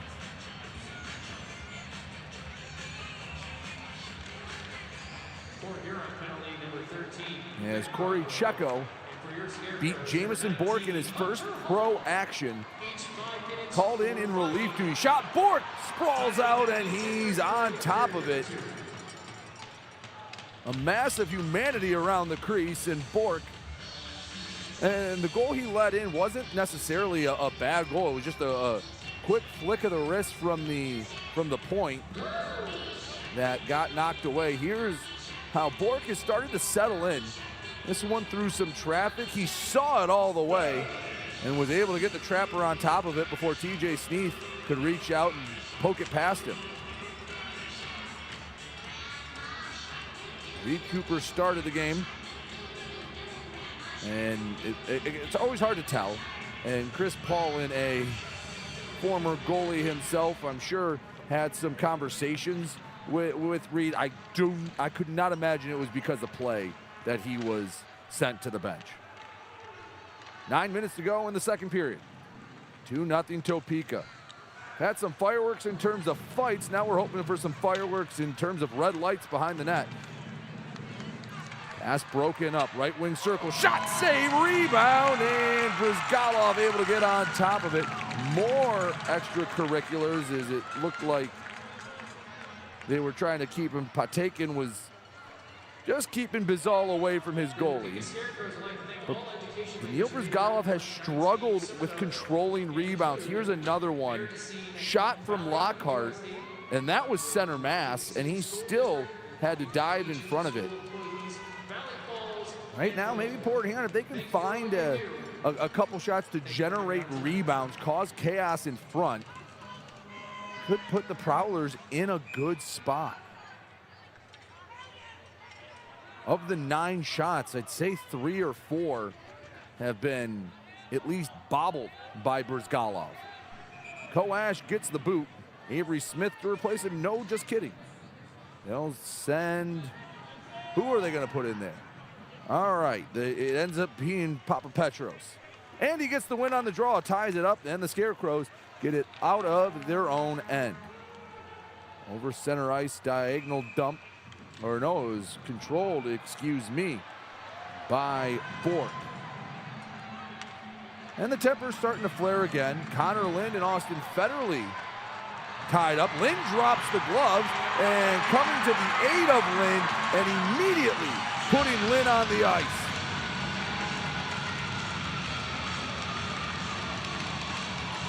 Didn't even need to drop the gloves, but coming to the aid of Austin Federley, Luke James, he'll get 2 points for a takedown. That was swift. So it's Brett Morris, it's Ben Brockway, and it's Luke James in the penalty box. And this didn't start for much. Both sides maybe with a little stiff arm. But James, you see him right behind Federley. And when he sees Lynn throw the glove, he said, all right.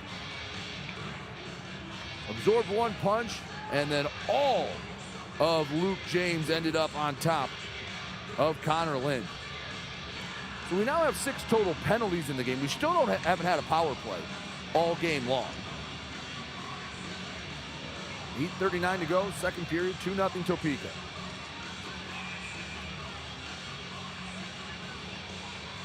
Already short-handed, well, I guess I should say, Port Huron dealing with an illness to have 3 guys in the box.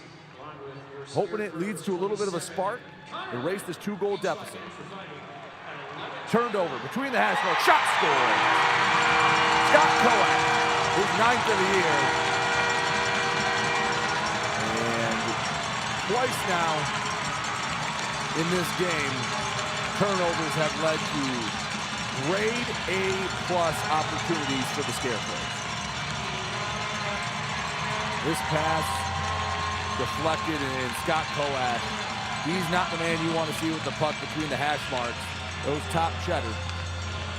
And it's 3-0 Scarecrows.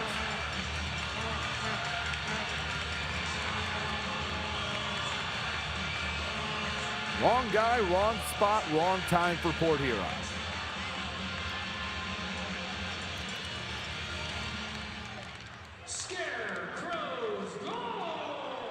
And Port Huron, who, well, has prided themselves on their defense, is now giving up 3 here through the first period and a half-ish. In the 3 games they've played against Topeka, they've given up 4 total goals. They shut them out the first time they met. It was a 4-3 win in the second affair, and last night a 5-1 victory for Port Huron. The Prowlers are going to have a strong second and third act. And that time, I mean, you feel for a guy like Bork, and first time playing in the pros, and well, you get one of the better snipers in the league in Scott Coash. in prime real estate, that's not a recipe for success. Offensive zone draw. Graham tied it up, gets it back, spins around. Graham knocked off the puck, fires on net. Brizgalov knocks it away. In between the blue lines. Into the Prowlers zone. 3-0 Topeka. Connor Lind, Corey Checo, Scott Koash. All have found the back of the net for the Scarecrows. Pavaro slides it across. Millette double teamed by a couple of Topeka players, and another turnover. 2-on-1 if they hurry. Down the left side, Smith pushes it ahead too strong, and possession back in the Prowlers. Over the blue line, Lockhart to the left wing. Spinning back around. Backhands it in deep. Millette trying to find a little bit of room to the point. Shot, save, rebound, and there's another rebound that was sitting on the doorstep. That time, Hikila came in just a little too strong, and it shot out past him. Back in the offensive zone, down low, Anderson, backhand, and Topeka able to control it, can't get it out of the zone. Anderson throws on net, rebound not controlled again, and I think Blake Anderson has seen what I've seen. He just sent that one right on net from the near point. I don't know if Brizgalov just isn't seeing it well. It's depth perception. He's trouble with the trapper. Prowler went down, leads to an odd man rush. Shot, rebound, saved by Bork, who had a Scarecrow go hard into the boards.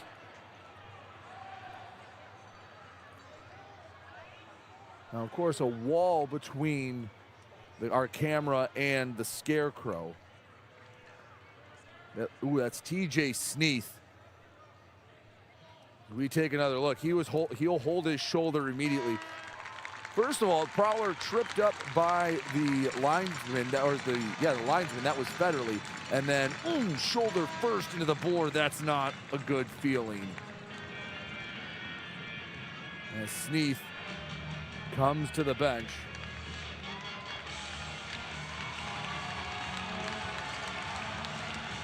Wincing in pain. 6:25 to go, second period. 3-0, here's another look. Yeah, that's shoulder first. He got knocked off. It balanced just a little bit, and he couldn't regain it between the goal line and the boards. Quick shot off the draw, easily gloved by Bork. And here's some extra pushing and shoving. Federally, him and Checo exchanging some words.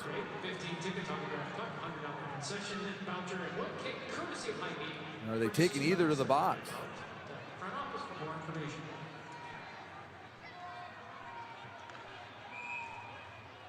Doesn't look like they are. Still 5-on-5 hockey.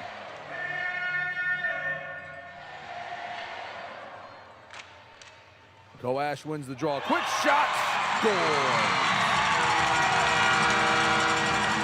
Blink of an eye. And the quick hands make it 4-0 Topeka. I don't know if Bork ever saw it.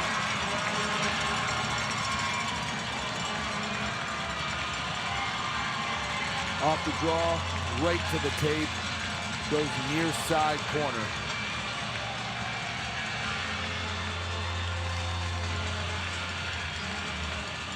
(4-0) Scarecrows lead. Topeka's now scored more goals in 33 some seconds than they did in 3 games against Port Huron before tonight. Prowlers trying to claw back, can't score 4 goals at once, has to start with 1. And you'd like to see one at least find the back of the net before the end of the period. We'll see who they put it in as the official goal scorer. It's hard to tell. And again, the live stats sometimes a little slow to be updated. The only stat you need to know right now, Scarecrows 4, Port Huron nothing. Topeka has flipped the script from a night ago. And yeah, Port Huron's dealing with a little bit of an illness, but here's the reality is nobody on that Scarecrow bench cares. If Topeka holds on to win, they don't put an asterisk by those 3 points and say, yeah, well, their opponent was sick. Much like if the Prowlers catch a break. If someone's out. Ooh. Odd slip and fall from Brizgalov on that icing. No one feels bad when the breaks go against you, so can't blame them when the breaks go for you. And right now, some of the breaks going towards Topeka. And when we have officially what that last goal was, we will update you on that. Just over 5 minutes to play here in the middle period. Topeka back in the Prowlers' end. Puck skips out. Back around the far side boards.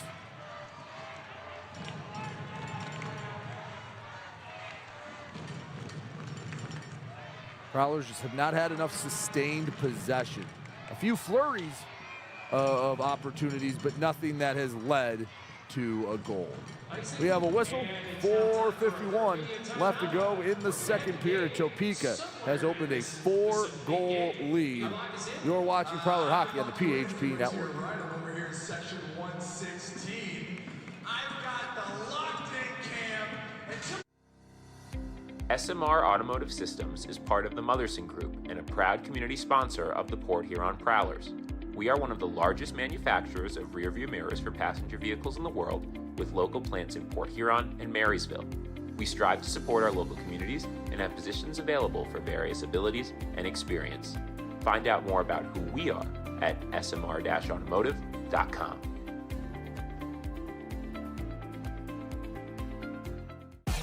What's more authentic than a Hungry Howie's Detroit-style pizza? Nothing. We're not playing around with the pizza of our birthplace. Thick crust, cheese to the edge, sauce on the top. Where it belongs. We've seen a lot of fakes out there. Not here. This is authentic Detroit-style pizza. Order yours now online for $12.99. We sauce the top and rep for the 313 everywhere. We do bold. Hungry Howie's.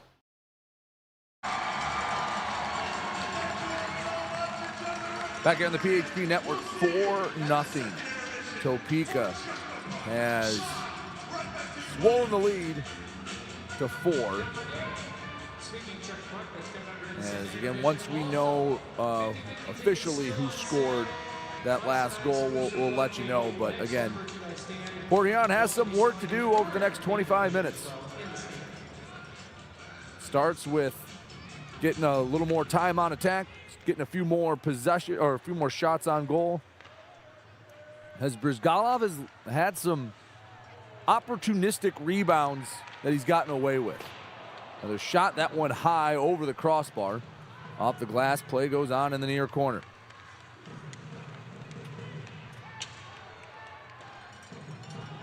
Bringing around the boards.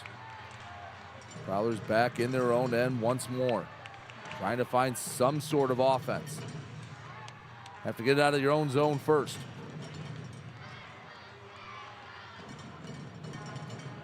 Battle on the boards. A trio of Scarecrows and a trio of Prowlers. Comes away with Port Huron. Up to the near side, Bucell. Punches ahead, Millette has an opportunity. Reggie, backhand, saved by Brizgalov. And Brizgalov didn't like the extra effort from Price. And tempers flare once again, but far and away the best opportunity for either side, or for Port Huron, I should say, coming with Reggie Millette. Sharp move in. Let's get another look at this. Millette had a step and brings it back as Brizgalov denies him. Can't even see Reggie's stick. It blends in with the ice.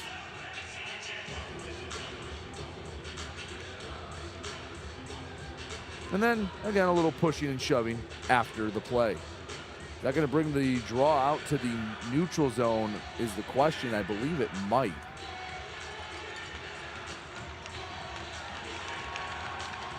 Conversations are had. Just under 4 minutes to go in this second period. Here on the PHP Network, Brady Beaton here with you as Will has, well, whatever bug is going around. Topeka pox, whatever you want to call it. It's infested the Prowlers locker room a bit. Off the draw, shot goes wide. No, he gloved it. And if anyone gets within breathing distance of Brizgalov, there's about 3 Scarecrows around them. And Connor Bazal, that time I didn't even think he did much of anything besides being near him. And yeah, he was just in the vicinity. His crime was being near Brizgalov. Found guilty in Scarecrow court.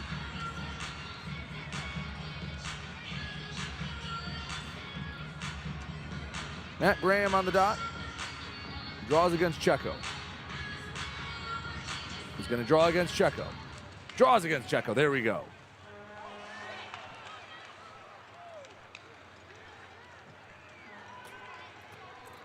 Back in the Prowlers zone. On the near side, Favaro collects. Up ahead to the far boards. Back in the Port Huron zone. Story of this game for Port Huron has been turnovers. 2 of the 4 Topeka goals are on turnovers that I'm sure Chris Paul will tell us after the game is not acceptable. And we're getting our first penalty of the game, tripping the call. And Alex Johnson, the guilty party, he goes to the box.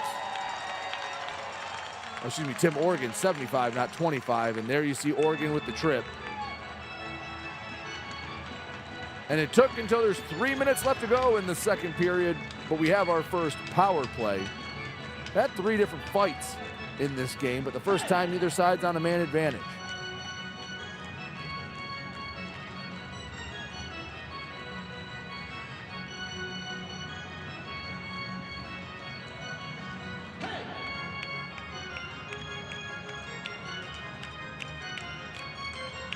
Topeka scored their lone goal yesterday on the power play. 2 minutes goes up on the board. As Port Huron wins it off the draw. Back behind Borg. Far board sent down the ice in an early clear here on the penalty kill. Whalen.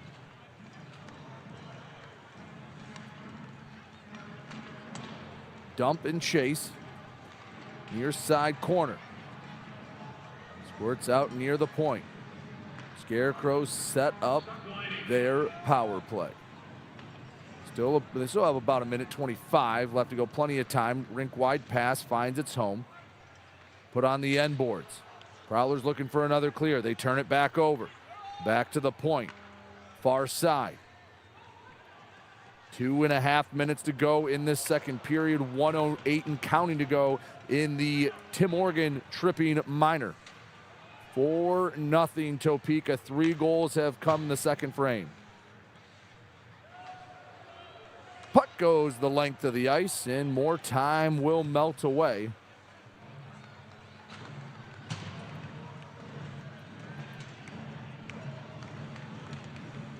Along the far half wall, Prowlers trying to muddy the waters.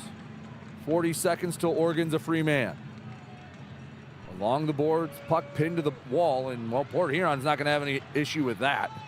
Let that clock tick, tick, tick away. Squirts out, shot way wide, deflected, and down the length of the ice. That'll put a good chunk into the final 20 seconds of the Oregon minor penalty.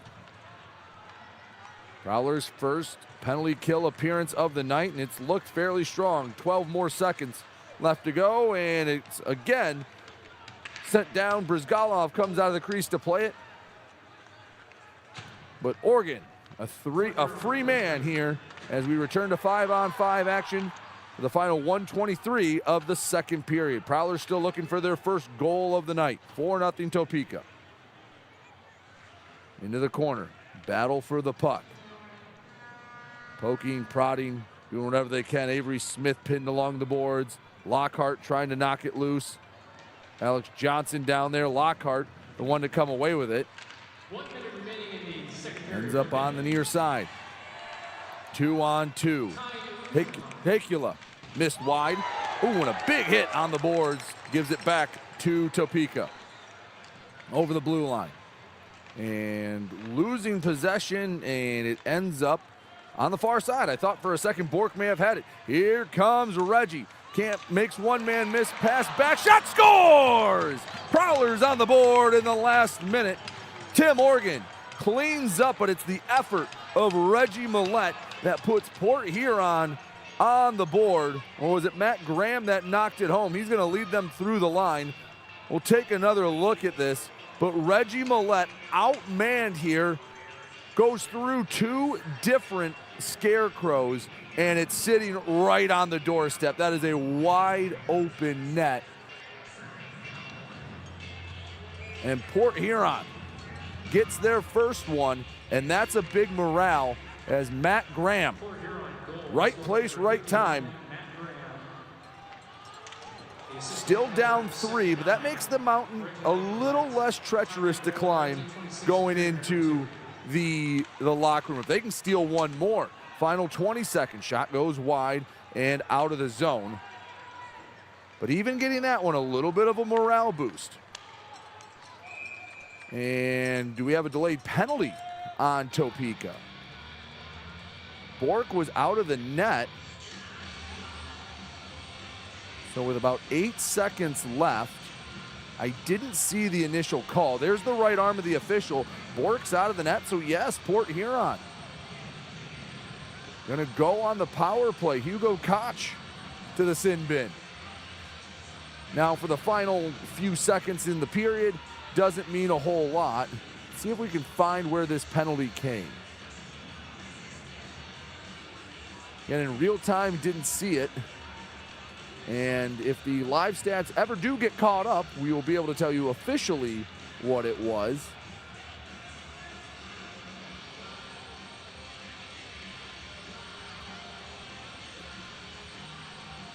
So about 8 seconds left to go is a conversation between Gordon Whalen, Jamie Bucell, and the official.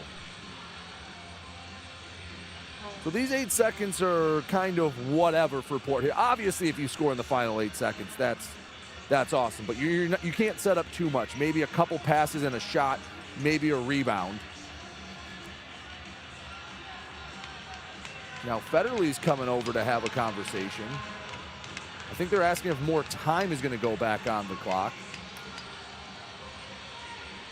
They were pointing up towards the scoreboard. Oh yeah, because right now it says there's 0.6 seconds left to go. I don't know if that's necessarily the most accurate. Right now, 0.6 seconds, and again, that's negligible. I guess the silver lining, if they do keep it all right, they'll put 6 seconds on there. So enough time, if you win the draw clean, maybe a pass or two, a pass, a shot, you can set up for a rebound, try to poke something in. And is that not what they wanted? Because they reset the clock. But a conversation continues. I don't know if one side's politicking, it should be more or less. They still have 6 up on the board. The conversation's still going on. 4-1 Topeka. Matt Graham, assisted by Reggie Millette, has put the Prowlers on the board as they try to erase a 4-goal deficit. If they don't score in these 6 seconds, they will at least have a start, or they'll be able to start the third period on a power play. And more deliberation. Are they building a new clock out there? Okay, I think we have it figured out. Still 6 seconds on the board. All right, it looks like we're ready to play the final 6 seconds of this period. Prowlers on the power play. Graham against Clark, clean win. Johnson on net, punched away. Final couple seconds and we go to the locker room, but Port Huron trying to build a little momentum. Reggie Millette, a one-man spark plug, as he weaved his way through a couple of defenders to set up a rebound that Matt Graham, all he had to do, just tap it in. He had a couple of those goals in back on Wednesday against Indiana. It's the veteran presence. I think it goes to the old adage, you make your own luck. As both sides head to the locker room, we'll get ready for our second period intermission. We'll go over the highlights, a few more to show you from the second period. Talk about what we saw around the league and more, everything you're used to seeing here on the PHP Network. 4-1, Topeka leads, 20 minutes in regulation to play. You're watching Prowlers Hockey on the PHP Network. Come on, guys, hop in. We're not getting in that thing. That thing's gross. Yeah, I wore my nice pants today. This thing could use a detail. Well, I don't know. Do you know anybody who could detail a boat? I think that guy could. Hi, I'm Logan from Ballard's Detail. I can detail your boat. From oxidized and faded to smooth and glossy, our professional compounding and waxing process will get your boat looking new again. Contact us today at 810-956-8318. Visit us on Facebook at Ballard's Detail LLC. SMR Automotive Systems is part of the Motherson Group and a proud community sponsor of the Port Huron Prowlers. We are one of the largest manufacturers of rearview mirrors for passenger vehicles in the world, with local plants in Port Huron and Marysville. We strive to support our local communities and have positions available for various abilities and experience. Find out more about who we are at smr-automotive.com. Hello, I'm home.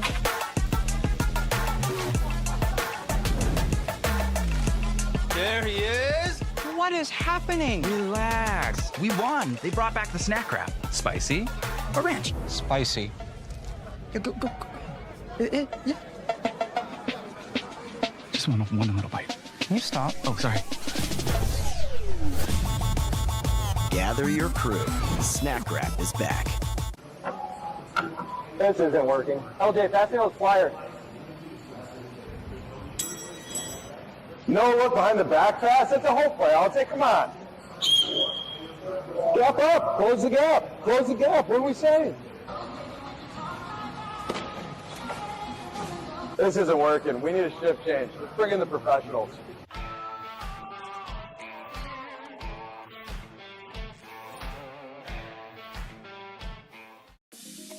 Head over to the Birchwood Mall for your shopping and entertainment needs.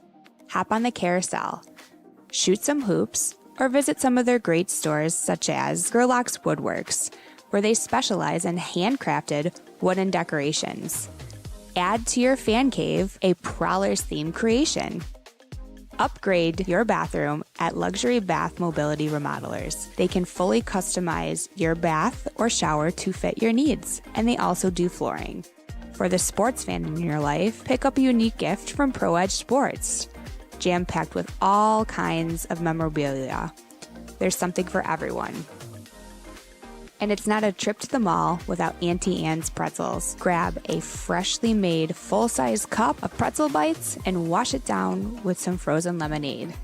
At the Birchwood Mall, you can find this and more. Visit them on 24th Ave in Fort Gratiot.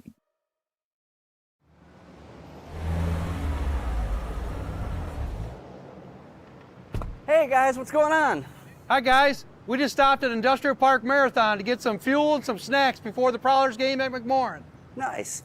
Yeah, we just stopped by here at Industrial Park Marathon so I can get a Slurpee before the game. Wait till after the game. If the Prowlers score 3 or more goals, Slurpees will be free. Thanks for the info. I'm going to get my Slurpee after, but we'll see you at the Prowlers game. See you at the game. Go Prowlers! Yeah, I don't know about this one, fellas. Boys, we don't overcome adversity by backing down. But yeah, I don't know about this one. That's reassuring. We're so screwed. All right, boys. Here's the game plan. LJ, you start with bananas. B-Way. Wait, why do I have to do the bananas? Because you're the softest on the team. I don't want the bananas. This thing is going to melt. We got to hurry up. I won't do it. Okay, both of you. I will do the bananas and the whipped cream. Fets, please continue. Who's paying for this anyway? I am. I just bought my tickets for the Prowlers game this weekend, and the Milk House gave me 25% off my order. Fets, why'd you buy the tickets? You're literally on the team. For the discount. So are you all ready to give it a try? Oh, we're ready. It's true. Get 25% off your entire order at the Milk House, October through April. Simply show your ticket stubs at checkout and enjoy your discounted treat.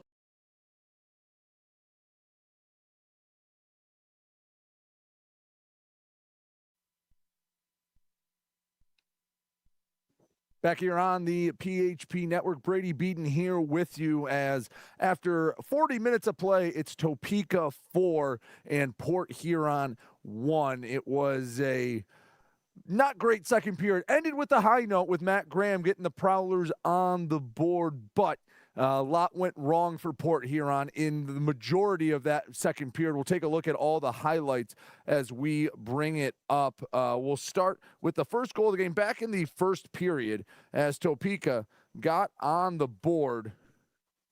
As you see here, turnover, Lynn snipe, and that would be the first of 2 turnovers. That was against Reed Cooper. During the intermission, they made the switch. It was no longer Reed Cooper. Instead, Jamison Bork would check in at net, and, well, he would give up his first pro goal. This is his first pro action. In this, we'll take a look at these highlights now from the second period. As this one, an innocuous wrist shot from the point, and it looked like it was deflected. They gave it to Corey Checo, who did in fact deflect it in, and it made it 2-0 for Topeka. Started to see a little bit of fisticuffs, a little bit of fireworks in this one. As here we'll take a look at the Brett Morich. He had the first one. These were the first penalties of the game, and that was behind the play. And here's, again, locked up. Morich able to get his dance partner in Koch to the ground. So Morich was able to win his fight. Here's as Bork started to settle in a little bit, a couple of saves, picking it up in the crease. He was starting to feel good, but then another fight breaks out right away. Ben Brockway and Hunter Hall. They tie up. They get ready. This one a little more pre-planned. This was the best tilt we had in the period. Brockway and Hall both landing a few punches, but again, Brockway ending up on top as they went down to the ice.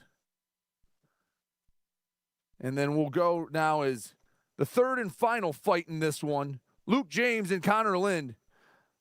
Very brief, as James was able to just get on top right away, defending the honor of Austin Federley out there. But Topeka would score 2 more times in this one. And goal number 3, it was on a not so great turnover in their own zone, right inside the blue line. Scott Koash takes it away, buries the shot, and it looked like an and one. I just realized the near official put up his arms. Probably would have gotten Price for a hook, didn't matter. Knocked the water bottle, and Scott Koash made it 3-0, and then right off the draw, bang, 4-0. And even Topeka was a bit surprised it went in. It was that quick off the draw. But Port Huron, they would get one back before we went to intermission, as Reggie Millette made this happen all by himself. Look, there's 1 white jersey and 1 in the back and 3 Scarecrows in frame. Millette gets through 2, low shot, rebound, and Matt Graham, well, he's not going to miss that one when you have basically the entire goal to shoot at. And Port Huron also drew a penalty in the final couple of minutes, so they have a power play, a minute 54 of power play left to go to start the third period. 3 goals deficit, it's a tough one to come back from, but not one that is impossible. 4-1 Topeka on top, and you hate to play the what-if game, but what if they just, a couple of bad turnovers, the one that led to the Lynn goal and the Koash goal, have it 4-1. outside of that, it's been a pretty up and down game. And the one right off the rip from the face-off, that was a quick goal and one that you can't really do much about if you're Port Huron. Topeka has dominated the face-off circle all night long. Don't go anywhere. We'll have more for you when we return here on the PHP Network. Welcome to the new era of Prowlers hockey. New owner, new store, new horn, fire, projectors on the ice. Yeah, this isn't your dad's McMorrin experience. This is Prowlers hockey. Get your tickets for the show now at phprowlers.com/tickets. Keep up with your Prowlers all season long on social media. Follow us on Facebook at the Port Huron Prowlers, Instagram at PH Prowlers, and Twitter at PH Prowlers. And you can find more information on our website, phprowlers.com.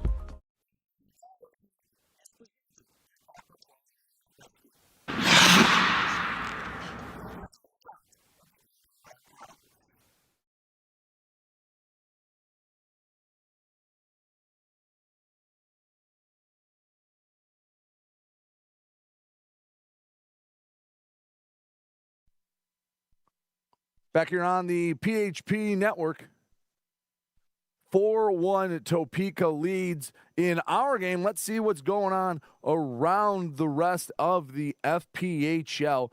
Binghamton, 5-4 over the Twin City Thunderbirds. That's the only final in this one as the Black Bears get the win. It was a tightly fought contest. Athens looks like they're going to pick up another one over Monroe 5-2.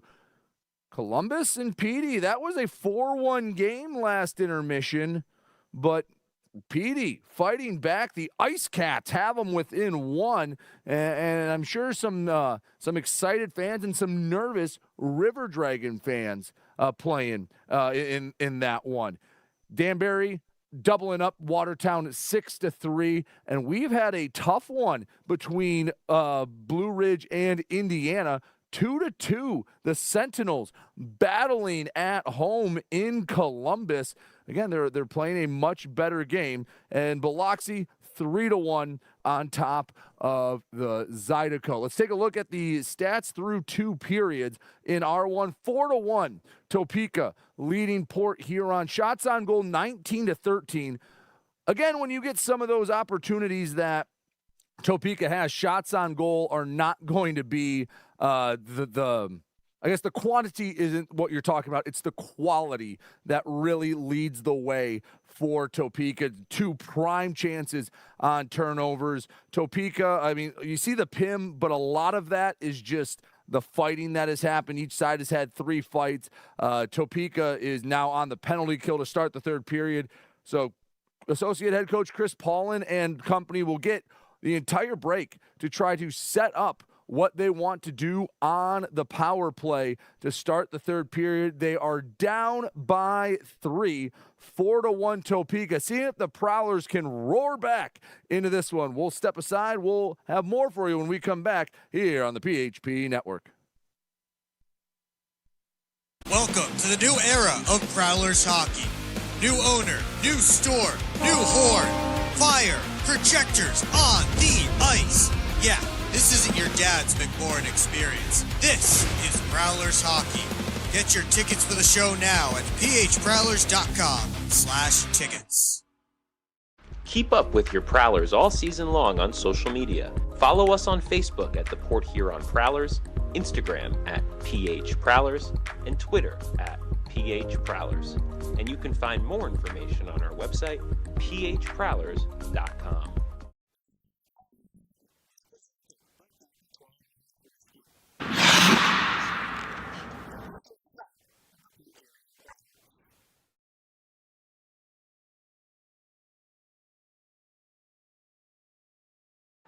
Hi, what can I get for you? I'd like some McMorrin fries, please. All right, that's going to be $4. Okay. She shoots, she scores with the new Prowlers debit card. Don't you have somewhere to be? The game's on. Get your Prowlers debit card only at Flagship Community Federal Credit Union, located on Lapeer Road in Port Huron. Flagship Federal Credit Union is federally insured by the NCUA.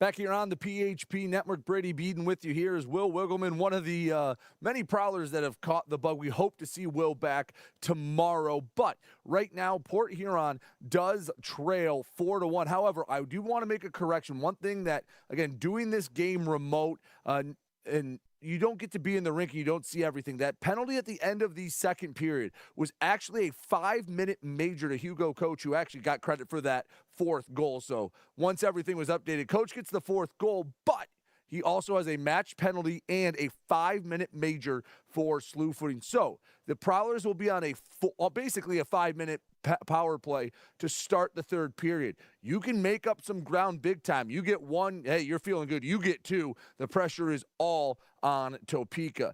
Big one here. The Prowlers have won the first two of this holiday weekend as we take a look at what's coming up next on the Prowlers schedule. They'll have one more with Topeka tomorrow. That's a 5:05 Eastern time puck drop before they'll come back to Port Huron. Only a few days later to load the buses, head to the Empire State, go to the defending champion Binghamton Black Bears, and then on the 12th, the return back to McMorran Arena for a 2-game stint against the Indiana Sentinels. As we're getting ready for the third period, a big 5 minutes to start with this one. Again, if you're just joining us, an illness going through the locker room.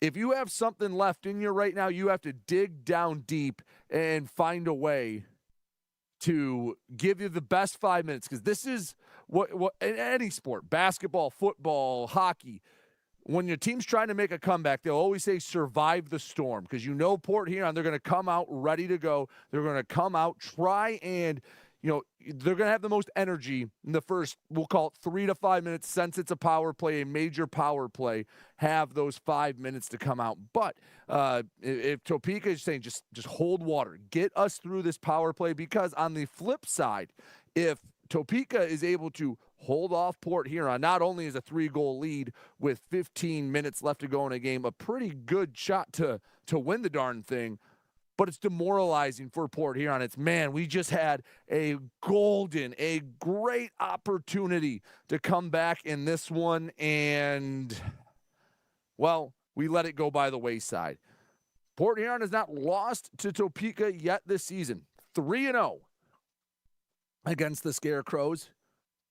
Is Austin Federley getting ready to welcome his crew back in?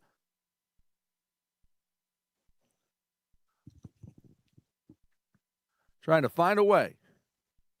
As it looks like it will still be Jamison Bork in between the pipes. It was Reed Cooper the first period. Bork's first pro action came in the second period. And he's just getting ready for that final minute or so to tick away. Again, Topeka will be down a man after the slew footing match penalty. Something you don't see a whole heck of a lot. Reggie Millette also had a 2-minute unsportsmanlike conduct minor penalty. Pardon me, must have missed that, or it was added recently. So then I believe, okay, that's what a lot of the discussion was about. Not how much time was on the clock, but that there was coinciding penalties. Again, I apologize with Will scratched from tonight's lineup. We had to do this remotely from McMorran Arena. So we're doing it because we want to give the game to you, the PHP Network. I mean, we have so many dedicated fans that come on to watch. The show had to go on, but I'm going to be honest, doing a remote broadcast, you miss some things that you see in the rink. And when there's a lot of discussion like that, you're at the mercy of the couple of camera angles that we have. And while they've been pretty good for showing you the play, you can't look at everything at once like you can when you're in the rink. And that's why Will travels everywhere. That's why the broadcast has been so good, because Will's in the building and he can see everything. And it's just a fact of life that, well, when we had to do this, we missed a few things. So I do apologize for it. And, having someone like Ken Andrews who's willing and able to send Will everywhere and has increased the broadcast so well from this last year, with Park Avenue Productions now producing it, and everything has just been upgraded. So we raised the bar, so when sometimes some things go, not, I want to say awry, but not as planned, the bar's been raised, so when you fail to meet it, we have high expectations for ourselves. So I do apologize. I believe the situation right now is 4-on-4 for 2 minutes. And then it'll be a 3-minute power play for Port Huron. Aiden's been the one-man show for us out in Topeka. He's been working the camera, and he's had to wear a few different hats. So I believe what you see on your screen now is correct. 4:54 for whoever is serving for Koch, and then 1:54 for Millette. So open ice. I can tell you right now, I see it's 4-on-4 hockey action. So off the draw, Port Huron has it, going right to left, looking to climb a 3-goal deficit and rip the hearts out of the Scarecrow, if they do have it. Bottom of the right wing circle. Hicula, pinned to the boards. And even with 4-on-4, it's not obviously you'd love a 5-minute power play, but 4-on-4 open ice, a little more room to attack, usually favors the team that's trailing. Shot goes wide in the far corner. Pass broken up. They were looking on the near side for Jacob Gagnon, who had a lot of real estate to himself.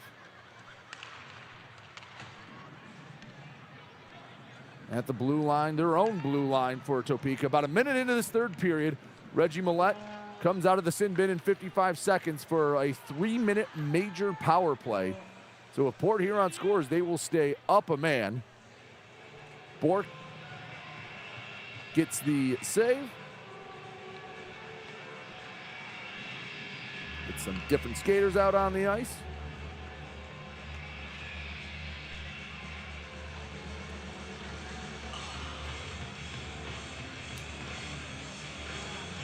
Everyone's setting up near side circle. Price, the victor in the circle. Federally knocks it back. Trying to get around the official. And up and out of the zone. 2 white jerseys, 4 Scarecrows in frame. Oregon backhand saved, and there was no one around to tap in the rebound. Brizgalov, he's let a lot of rebounds loose in this one. And Port Huron's been able to sustain possession. I mean, that's how the 1 goal came, was from Reggie Millette. That one on a rush, but they've had a couple other opportunities that they just haven't had the right guy in the right place at the right time. 10 seconds till Millette comes out of the box, and we'll have a 3-minute major power play. Puck slides to the end boards, and here comes Reggie. 5-on-4 for the next 3 minutes. Johnson lost it. Slides back to the Port Huron end. Bucell leaves it back. Setting up the breakout. Again, you can't score all 3 goals in one shot. Have to take it one at a time. Johnson over the blue line. Knocks back to Hicula. Behind the net. Far side. Back to the point. Down low.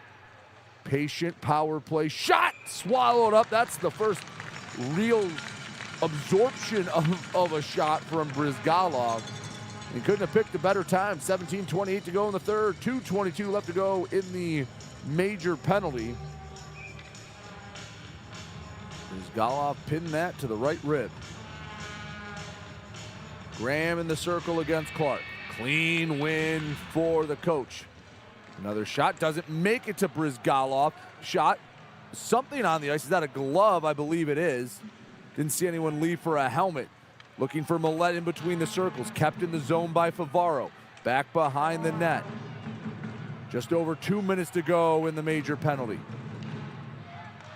Johnson on net. Goes wide. Favaro Slides it back down low. Matt Graham back out to Johnson. Connection that Prowlers fans know all so well. Graham, Favaro, Johnson, right wing circle. No, broken up. And the Scarecrows will get a change off. 1:40 left to go in the Scarecrow penalty kill. 16:42 left to go in the third period. 4-1 Topeka. Prowlers have scored the last one. They need a few more. Shot deflected wide. Back out of the zone. Prowlers have it in their own end.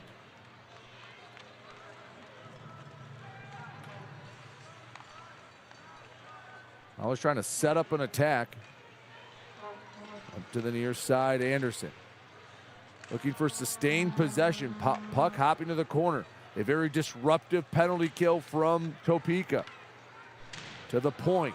Prowlers starting to settle in. Shot deflected and sent down the ice. 50 seconds to go until Topeka returns to five-a-side hockey.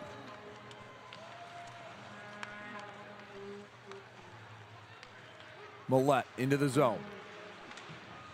He's knocked off the puck by a pair of Scarecrows.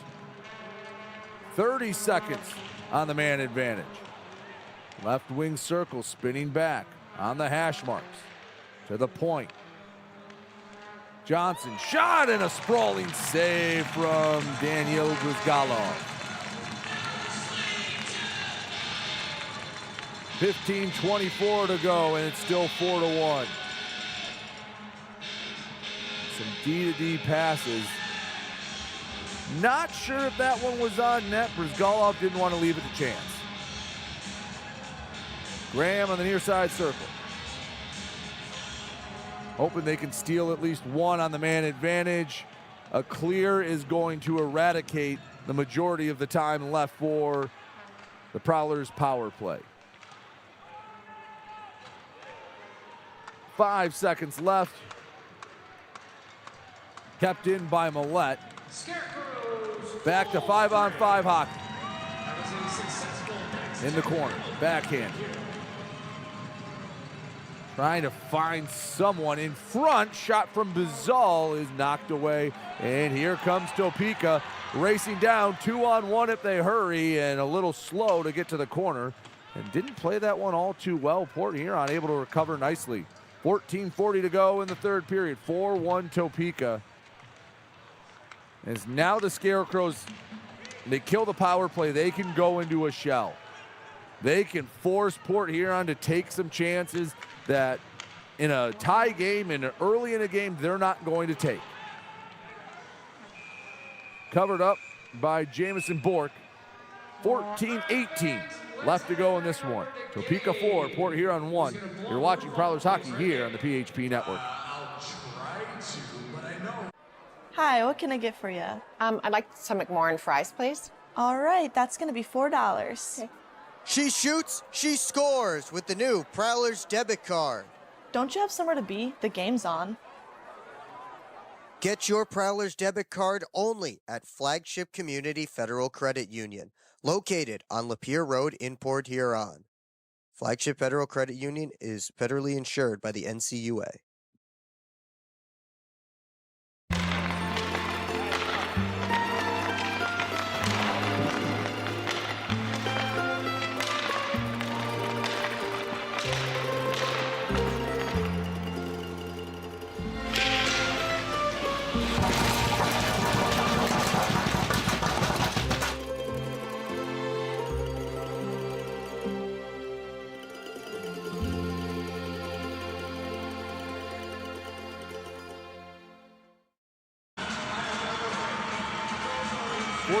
To go in the third period, and a prime opportunity for the Prowlers to get back into this. Goes unfulfilled. 3 minutes of power play action, and Prowlers come up empty. 4-1 Topeka. They used a strong middle period, scoring the first 3 in that frame to build what is a solid foundation, looking for their first ever win over Port Huron.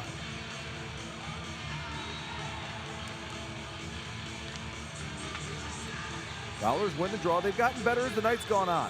First period, Topeka really was winning what it felt like every single draw. Port Huron, and I don't think it's again, there's a correlation between how they do on the faceoff.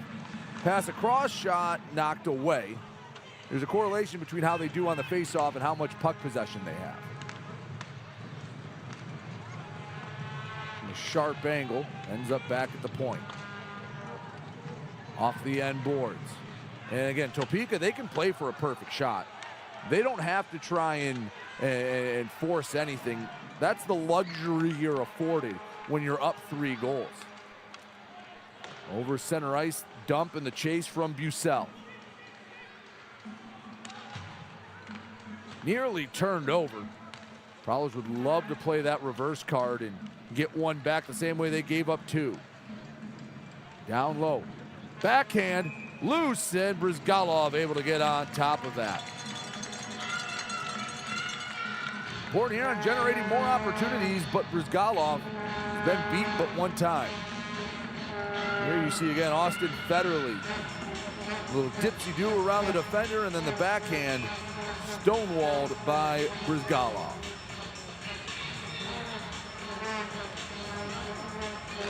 Graham and Koash off the draw, back to the point. Shot loose, and that one knocked down the defender, helping out Brizgalov. Those are more of the rebounds we saw in the first 40 minutes than Brizgalov, who has strengthened his game here in the third. 13 minutes left in this one. If Port Huron wants to keep their modest win streak alive and stay perfect against Topeka. Millette had it knocked away and back out of the zone, and that's what I'm talking about. 4 Scarecrows can fall back. And, you know, Reggie Millette trying to be the spark plug he is, trying to generate something. They can sit back, and when they get the puck back, all right, we're going to flip it over all 3 lines, and, yeah, come to us again. Right wing circle, pass across, and knocked away, and Topeka taking it to the other end. Errant feed, and they'll have to abort, dump it in, and go off for a change.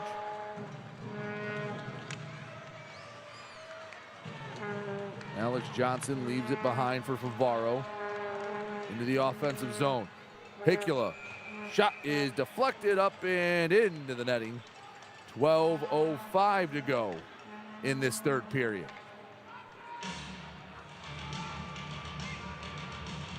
That one lifted up and never had a chance on net. Zach Papapetros getting in the way. Bucell directing traffic from the near circle. He will draw against Cameron Clark.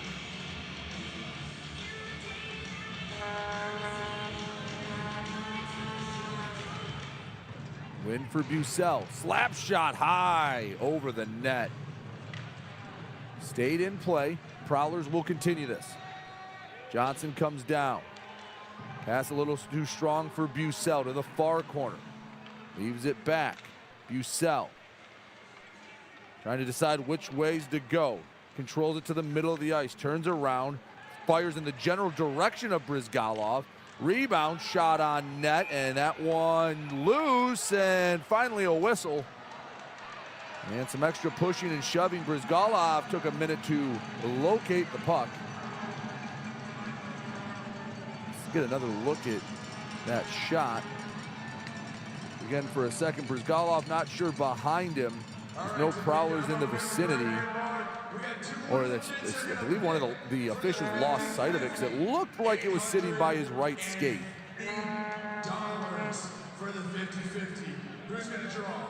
One more look. We're going to pick one real quick here. As the pass or the shot kind of came on a whim, and then Oregon just fired on net. Brett Morich on the dot. 11:38 left to go in this third period. 4-1 Topeka. And again, the Scarecrows have kind of gone into a shell. Oregon to the far wing boards, and here come the Scarecrows. Shot from between the circles is punched away by Bork.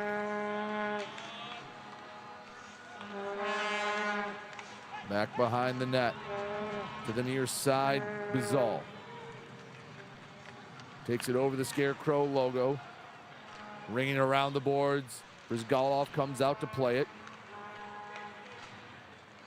And Port Huron has had the puck more this period, but it's because Topeka can be so conservative. They're almost playing this right now kind of like a 5-on-5 penalty kill, that same mentality.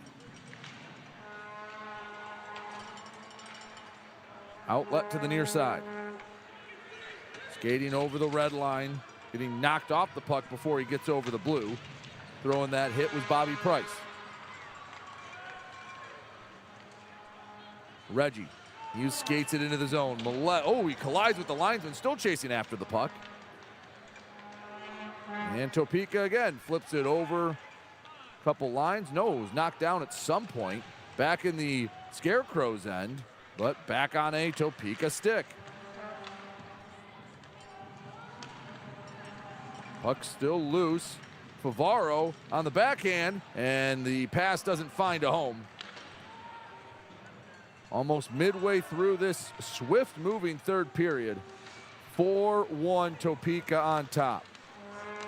Hacky sacked ahead. The effort on the scores, are you kidding me? 1-on-4, and Topeka extends the lead to 5-1. That's Scott Koash again. Gets around one defender, wards off another. And I believe, we'll have to double check, but I believe Scott Koash is now his 10th of the season, and that feels like a backbreaker. Yeah, indeed it was. Scotty with just a quick trigger on the forehand.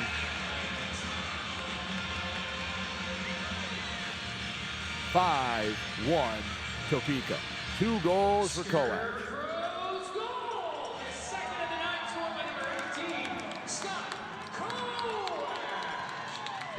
Off the draw. Port Huron controls. Lone goals come from Matt Graham. In deep, chasing after Bizal. Ends up in the corner, bodies being thrown around. Loose stick on the ice, picked back up by Luke James. In neutral zone. Prowlers trying to set up any sort of offense they can find. Bucell, another pass that didn't find a home.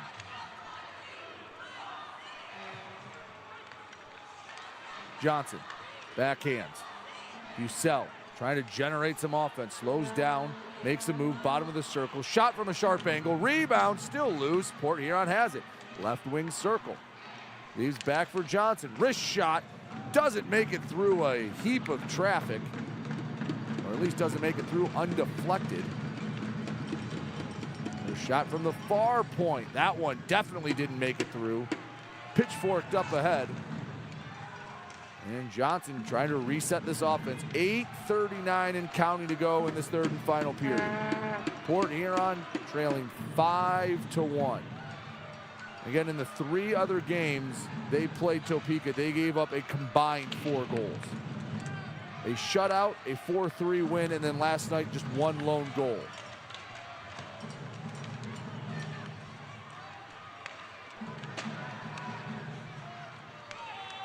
Topeka on the attack.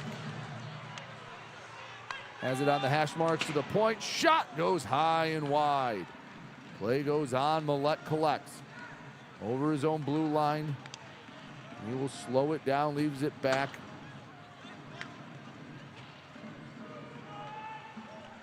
And back on a Scarecrow stick. Again, Topeka playing very soft in the back end, or I should say, they're not trying to force anything. They're letting the game come to them. We have a whistle. Under 8 minutes to go in the third period.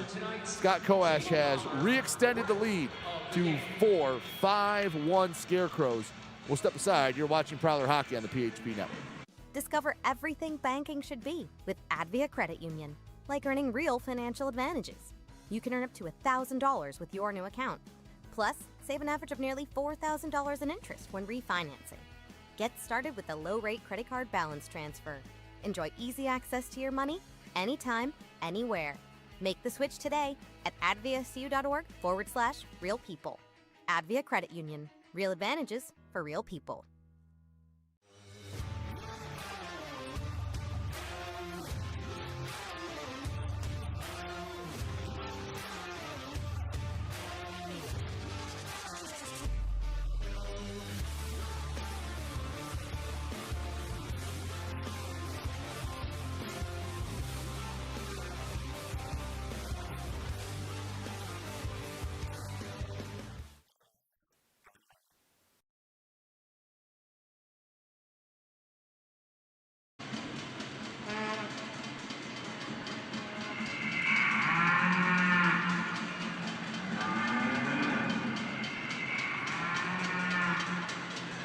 The Prowlers are on the ice, so raise a glass of Proper 12 Irish whiskey. Proper 12, the official shot of the Port Huron Prowlers. Please drink responsibly. 5-1 Topeka. They lead Port Huron is, well, folks, it's been mostly Scarecrows all night long. Had the same score a night ago, but last night the good guys won. Tonight, Scarecrows look like they're going to get their first win over Port Huron. 7.5 minutes left in this one. And if the score holds, there will be a game tomorrow. Ooh, high hit and a penalty coming up. Oh boy, that was a scary looking hit for a moment. I believe that was Luke James. Let's see which Scarecrow ends up at the box, but that's one that I could have called from here in Port Huron. Yeah, that's a high hit. Looked like an elbow into a high hit. James back to the bench. We'll wait to see officially what that is called. And Port Huron looks like they're using a timeout. I think Chris Paulin understands that if they're going to come back, and 4 goals in 7.5 minutes, is it impossible? No. But if it's going to happen, they probably have to score on this power play. A non-negotiable. He understands the severity of it, and that's why he's using his timeout now. And you know, I kind of like that right now. See if they put it up on the live stats. Have not gotten the update yet. You're curious, that last goal, Scott Koash, they give an assist to Tyler Inlow, his 3rd assist of the year. A good reminder, tomorrow, 5:05 puck drop. Hope to have Will Wiggleman back here. He's been dealing with the bug that's been running through the Prowlers locker room. Love to have him back on for the conclusion, because hopefully he's the good luck charm. When he's on the call, he gets the 5-1 win. You get stuck with me, and well, unfortunately stuck with this score right now.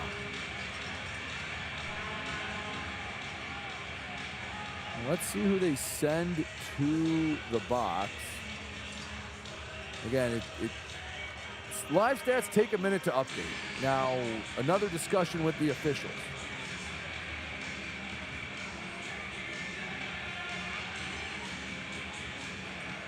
Matt Graham, his palms are skyward. That usually does not indicate he's in agreement with something.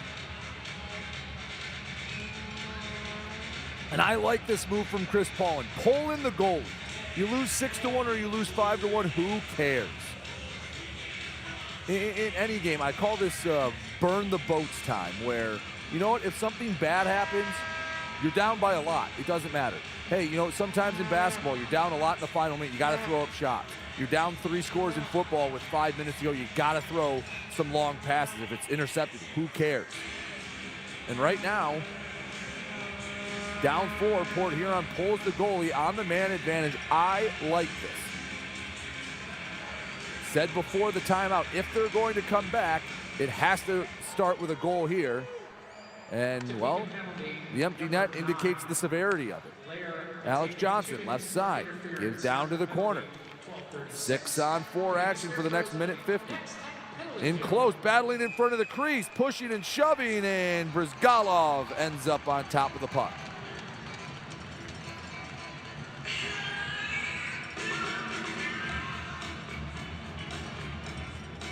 So they did get Lair taken for interference.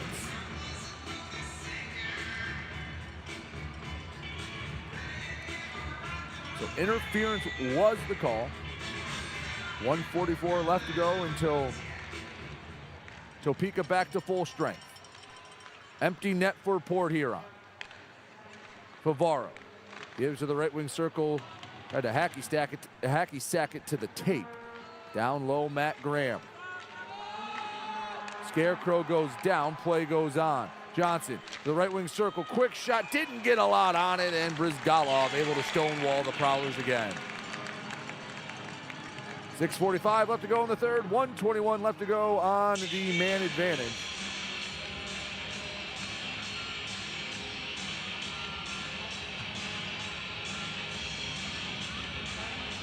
Graham was looking for something there. Look for a win on this draw. Puck bouncing around and someone a little premature. Looks like the scorer's table or someone was skating over to the scorer's table.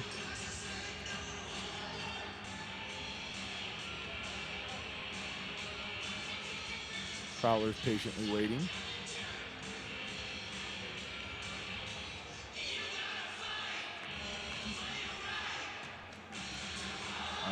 Waiting for, I don't know if this has to do with the time. That can be the only thing I can try to guess. I mean, unless there was something that I just completely missed. Have to imagine this is a clock issue right now. Clock is, oh, I bet you it didn't run. They're running it down 6:50. Let's see when they stop it. 6:46 is when they stop it. And I like that the scoreboard said main clock. If there are other, that's the one you're supposed to look at. That's the main one, in case you weren't sure. Port Huron on the power play with an extra attacker, 6-on-4. 1:12 left to go in the man advantage. On the right wing circle, Port Huron, they needed some goals and they need some yesterday. They had plenty yesterday, I should say. They need them sooner rather than later if they want to come back in this one. Millette takes his time, shot scooped up by Brizgalov.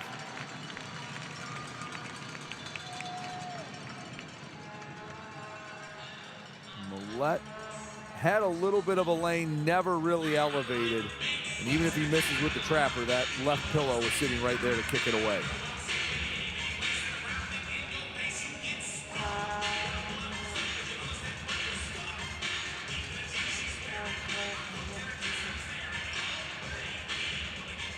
Draw is going to come on the near side circle. Another long deliberation. Is there a penalty? No? Okay.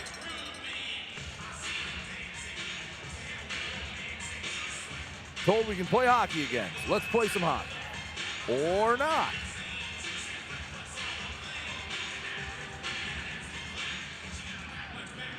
And now we're back to hockey. Okay, we all were waiting with bated breath. Right wing, or right point. Gives down now to the right wing circle. Returns to the point, walking it up, shot, no, pass to the near side, not collected cleanly. Spinning around, shot loose. Bizal. Near side, Oregon. Shot, rebound, comes to the near corner. 30 seconds left to go on the man advantage. A turnover and just wide. But with Topeka being on the penalty kill, they can clear it all they want. 20 seconds left to go until Topeka back at full strength. The extra attacker has done little for Port Huron on this power play. Shot on net, kicked aside. 10 seconds till Patakin is back on the ice for Topeka. Oregon slap shot, rebound, scramble, and it's sent down the ice. And we're back to full strength hockey. We'll see if Jamison Bork returns. Crease is still empty for the moment. No movement on that Prowler bench. 6-on-5 for the foreseeable future. 5 minutes left to go in this one. 5-1 Topeka. A couple of Scott Koash goals that made a big difference. Millette over the blue line. Gives between the circles, no pass off the mark. And having to retreat to his own zone, the Port Huron native Austin Federley.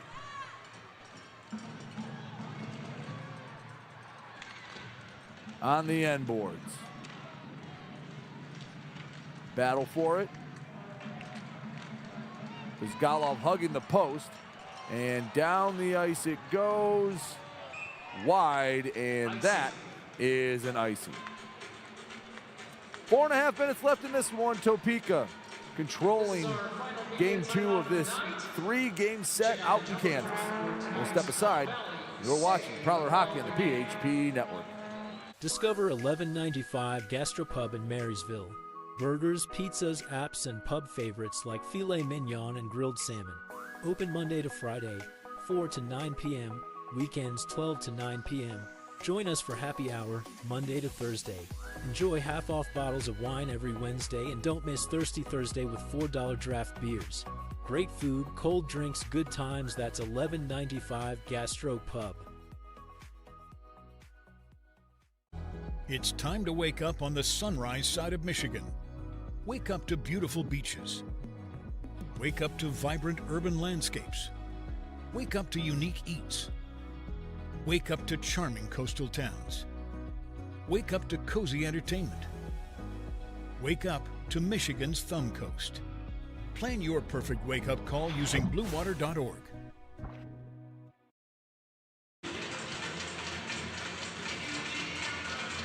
.422 left in this one. And Topeka has been in control of this one really since the midway point of the second period. It was 1-0 after 1.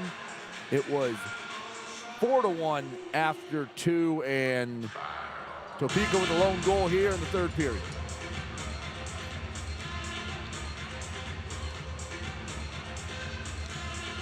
Prowlers did have an empty net. Looks like it will continue to be 6-on-5 hockey.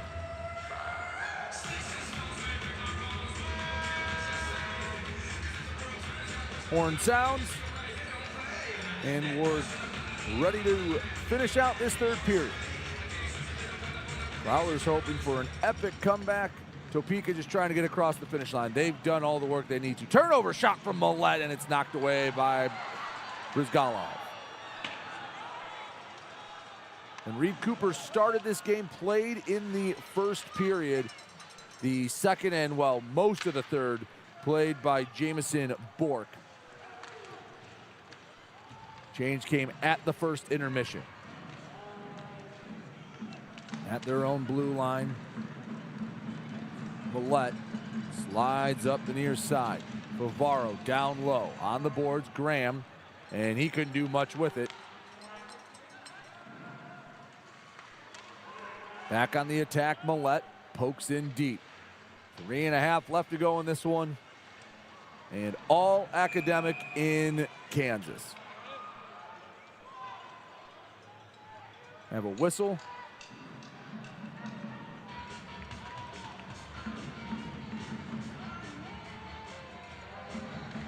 And we'll bring this draw back to neutral ice.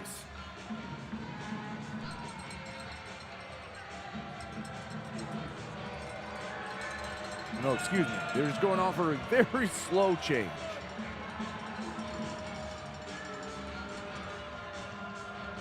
Goalie still pulled, 6-on-5 for Port Huron. They pulled their goalie with about 7 minutes to go when Topeka took an interference penalty. You get a 6-on-4 for 2 minutes. Port Huron 0 for 2 on their power plays tonight. Shot deflected wide. Ucell It looked like he got a piece of it, just not in the right direction. Another shot, and it's Brizgalov again, who has played his best hockey here in the third period.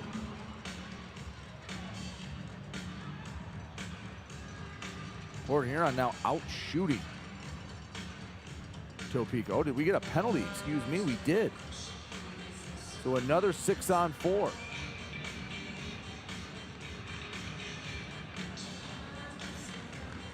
Our graphics guy, Sean, noticed it before I did. Good on Sean.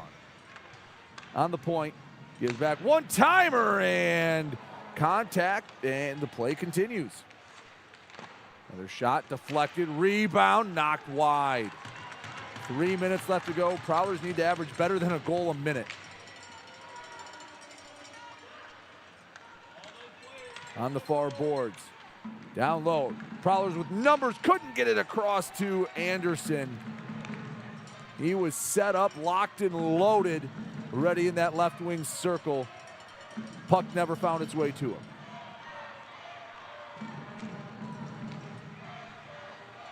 Papa Petros, the one in the sin bin for Topeka. Bucell to the point. One-timer from Oregon, loose, and some extra pokes, not able to knock it free from Brizgalov. 2:22 left to go in the third, 58 seconds left to go in the man advantage. Here's another look. A blast from Oregon and a clean save from Brizgalov. And then some Scarecrows just making sure their goalie's all right.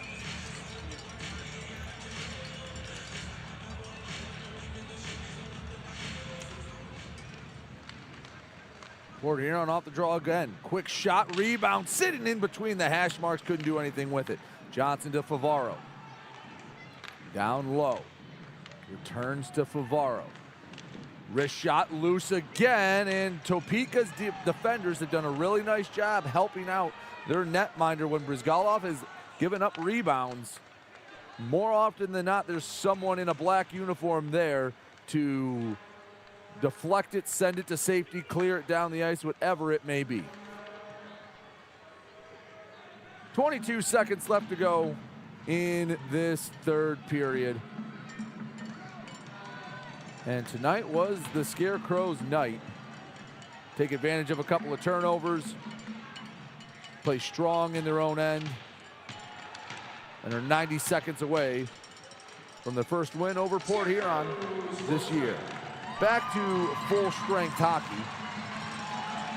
And looking for the empty net. Shot blocked at center ice. Can't say that too often, that you block a shot near the center ice logo. 70 seconds left.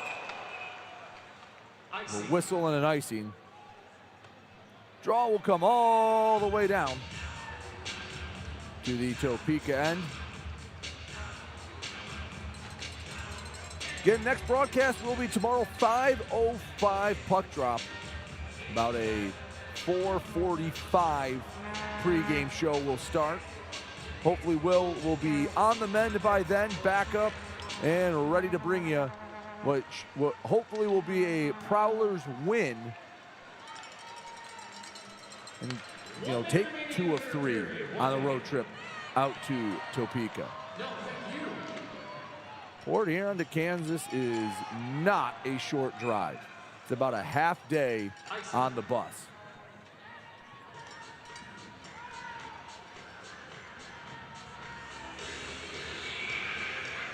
Anytime you go on a 3-3 road trip, in a vacuum, if you get 6 points out of that, it's usually a successful road trip. It's hard to go somewhere and take 9 points from somewhere.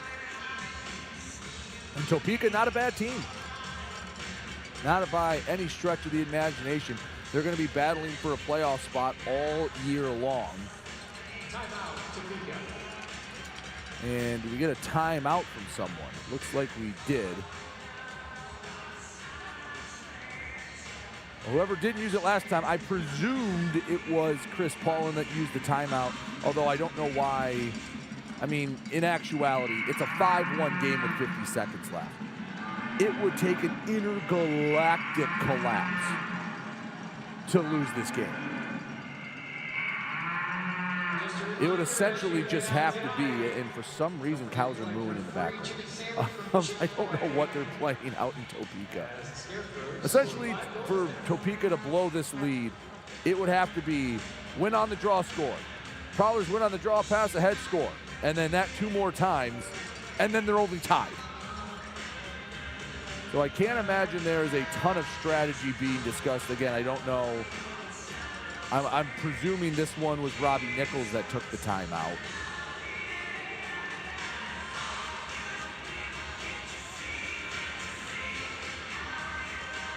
Prowlers' net has been empty for almost 7 minutes of hockey. Kind of impressive they haven't given up a goal in 7 minutes without a netminder. Koash kick from the circle.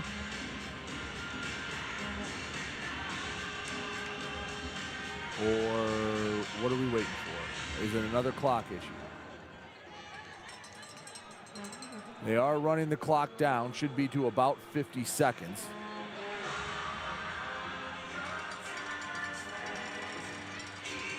This is not the main scoreboard. It didn't say main scoreboard on this. This is the other scoreboard. All right, they ran it down to 46 and set it to 50.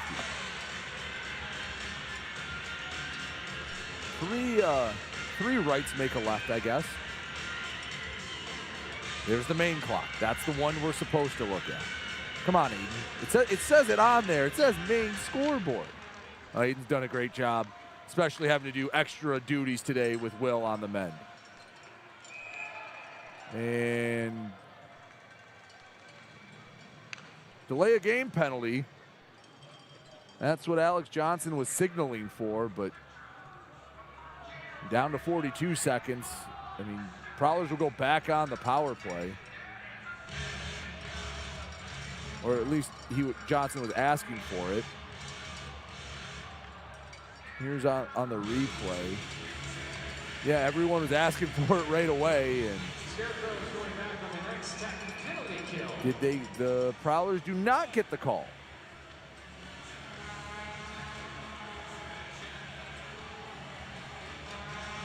Or they do get the call.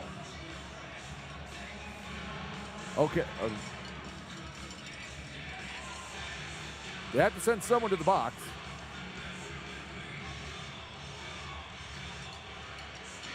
All right, it's 6-on-4 for the third time. There we go. Nowinski in the box. Scarecrows penalty number 44, Alex Nowinski, 2 minutes for delay game. Time of the penalty, 19:17, period number 3. Johnson sends to the Millette, returns to Johnson. Third time, 6-on-4. Shot save, Brizgalov. He's had a heck of a night. From the right wing circle, backhand, misses wide. Trying to center Millette. Down to 20 seconds, and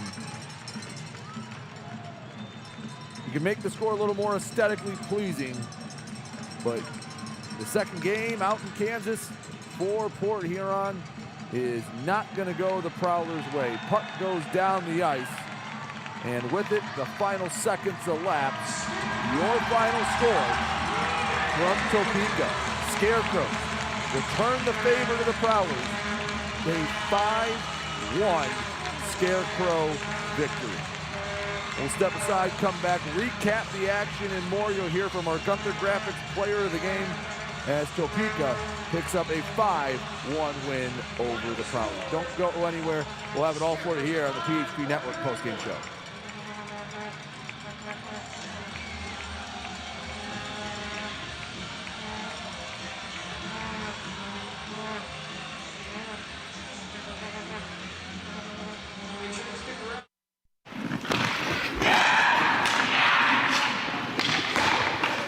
Hockey is like a business. One missed pass can derail the perfect plan. Have Taft Consulting help you get your whole team on the same page. They have the expertise to help you follow through on all your goals. Find out how they can help you today by emailing taftconsulting@outlook.com. What's more authentic than a Hungry Howie's Detroit-style pizza? Nothing. We're not playing around with the pizza of our birthplace. Thick crust, cheese to the edge, sauce on the top. Where it belongs. We've seen a lot of fakes out there. Not here. This is authentic Detroit-style pizza. Order yours now online for $12.99. We sauce the top and rep for the 313 everywhere. We do bold. Hungry Howie's! SMR Automotive Systems is part of the Motherson Group and a proud community sponsor of the Port Huron Prowlers. We are one of the largest manufacturers of rearview mirrors for passenger vehicles in the world, with local plants in Port Huron and Marysville. We strive to support our local communities and have positions available for various abilities and experience. Find out more about who we are at smr-automotive.com. Hello, I'm home.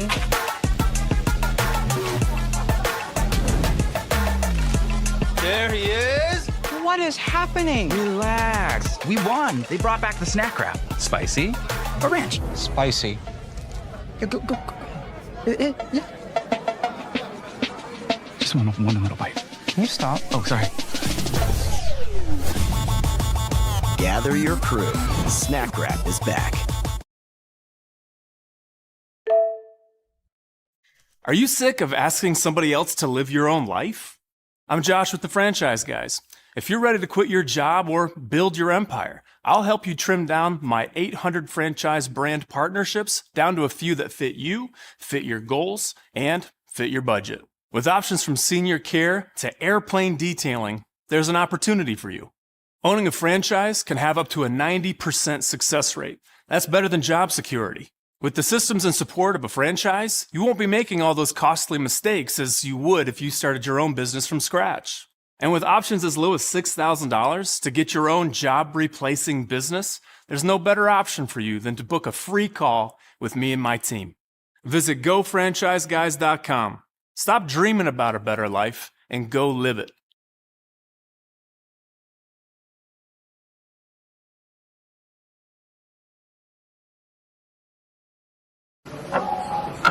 This isn't working. LJ, pass me those flyers. No look behind the back pass. It's a hope play. LJ, come on. Gap up. Close the gap. Close the gap. What are we saying? This isn't working. We need a shift change. Let's bring in the professionals.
Yeah, I don't know about this one, fellas. Boys, we don't overcome adversity by backing down.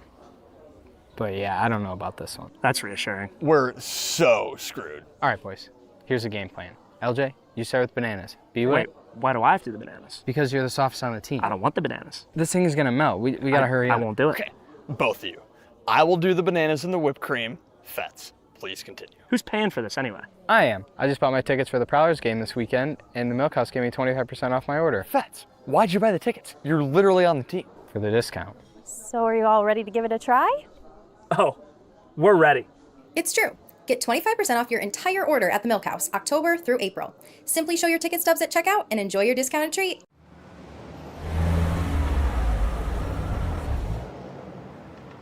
Hey guys, what's going on? Hi guys, We just stopped at Industrial Park Marathon to get some fuel and some snacks before the Prowlers game at McMorran. Nice. Yeah, we just stopped by here at Industrial Park Marathon so I can get a Slurpee before the game.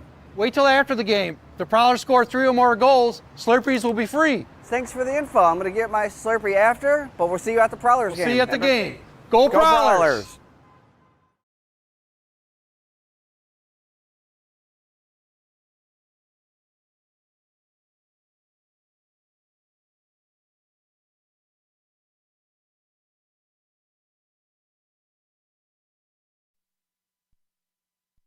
Back here on the PHP Network. Wish I had some better news for you, Prowler fans, but your Prowlers fall 5-1 at the hands of the Topeka Scarecrows. Let's take a look at how this happened. We start with the first goal. Turned over. Connor Lynn goes top shelf, and that's where they would find a lot of the scoring all night long. That was the only goal in the first as we switch ends of the ice, and now it's Jamison Bork that puts it in the back of the net. Just a nonchalant shot. Corey Checo got a piece of it, and it's 2-0 Topeka.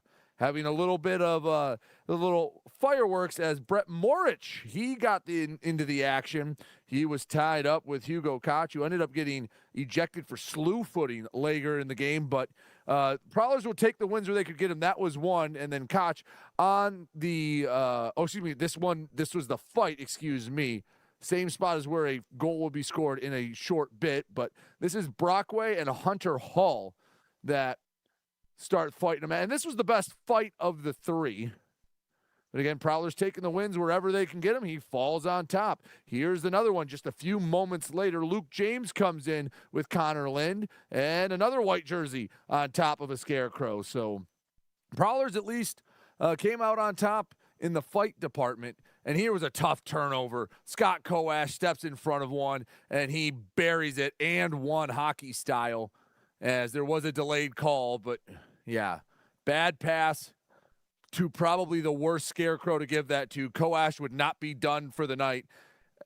Yeah, as Bork did settle in a bit, made a few saves in this one, but Koash off the draw right to Hugo Koch, and he found the back of the net. That made it 4-0. Just a clean win, and I don't even think Koch was expecting it. Koash was the first one to react.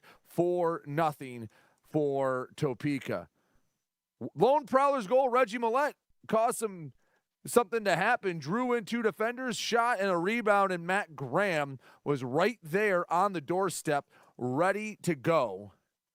As this was at the end of the second period, you thought maybe it was a spark, because later you'd get the penalty to Koch. It would be a 3-minute major penalty, but not to be, as Scott Koash, working through some contact, went backhand to the forehand, and that would end the scoring for Topeka. Koash's second of the night, his 10th of the season.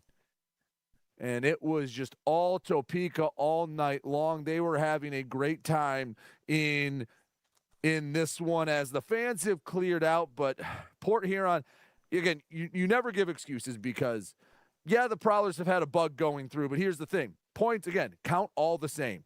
Topeka doesn't get 2.5 because, the Port Huron was sick. And no, Topeka doesn't care. Likewise, just for example, if next week Port Huron goes to Binghamton and maybe there's a black bear bug going around and they aren't feeling the best, Port Huron Prowlers aren't going to apologize for getting wins. Chris Paulin's not going to go on the postgame show with Will after and go, "Oh well, yeah, we won," but no, people don't feel bad when the breaks go against you, and that's why you don't apologize when they go for you. But tonight, all the breaks in favor of the Topeka Scarecrows. Take another break, come back with more on the postgame show. We'll hear from our Gunther Graphics player of the game. We'll wrap everything up here on the PHP Network.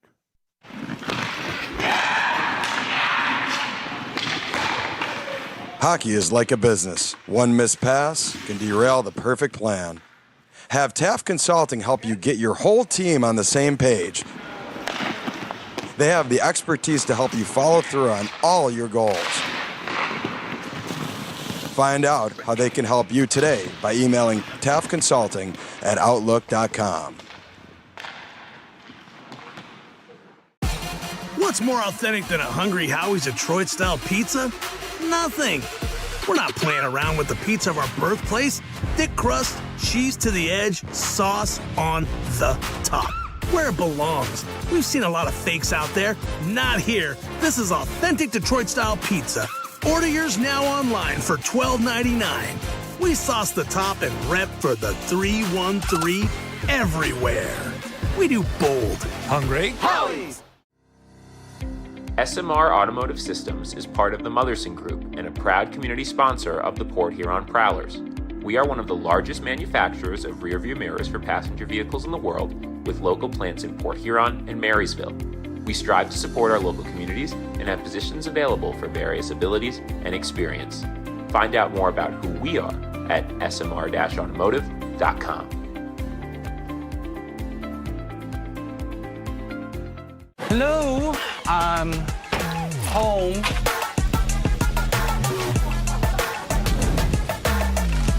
There he is. What is happening? Relax. We won. They brought back the snack wrap. Spicy or ranch? Spicy. Yeah, go. Yeah. Just one little bite. Can you stop? Oh, sorry. Gather your crew. Snack Wrap is back.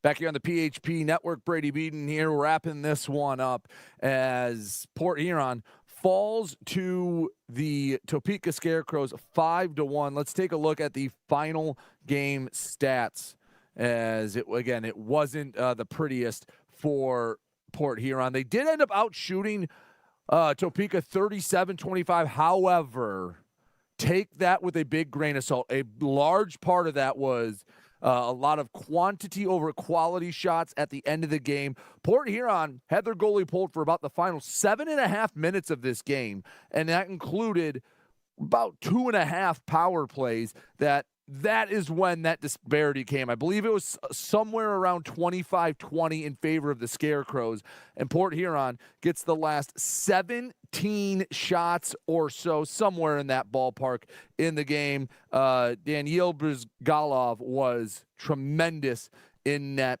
for Topeka, stonewalling Port Huron as they get the win. Again, Port Huron on the power play struggled, and most of those came up on 6-on-4 power play. The only time Topeka killed, I guess, a traditional 5-on-4 was when it was back in the start of the third period, when the major penalty and the Reggie Millette unsportsmanlike conduct coincided. They got a 3-minute major penalty that they had to kill off after the two had elapsed. But again, the numbers are, no way you slice it, are going to be pretty.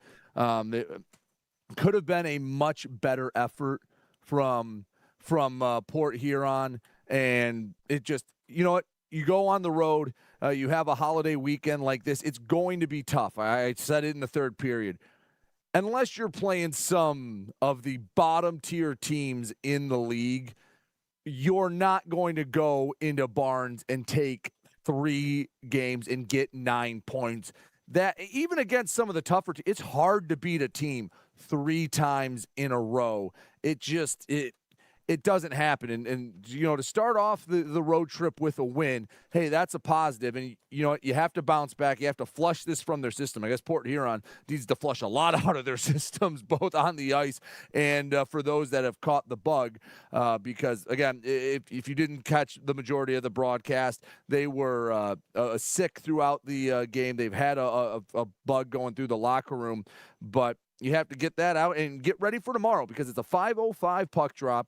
You're not going to have a lot of time to recover from this one. So hopefully everyone gets a good night's sleep. I'm going to be so bold as to guess there will not be a morning skate tomorrow. I think the edict coming down from the coaching staff is going to be, boys, get some sleep, go get some orange juice, something, some sleeping medicine to help you knock you out and work on this cold, because whatever they have, because yeah, tonight, I'll be honest, at times they looked like a team that was a little sick. So, we'll still hear from our Gunther Graphics player of the game. It's going to be Matt Graham, who had the lone goal in this one.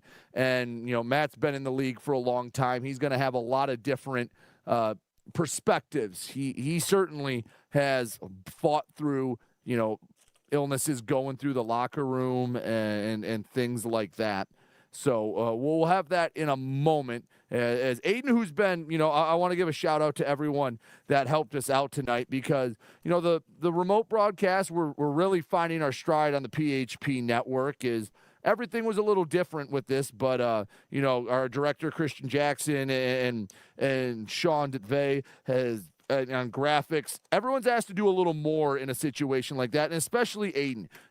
Basically, he's doing two people's jobs. Okay, yeah, I was doing the play-by-play, but everything else that Will usually does was basically on Aiden's shoulders. So he was running camera, he was running around, he was communicating with us, and he has done a great job. And for that, part of it is going down and getting that conversation with Matt, and he actually was able to catch up with Coach Chris Paul, and I'll be very interested to see what his thoughts were on that. We'll take another break. We'll come back, and we'll or are we going to be able to? I believe we will have that just a moment. As again, everyone running around right now, so I believe we will have that interview right now coming with our Gunther Graphics player of the game, Matt Graham.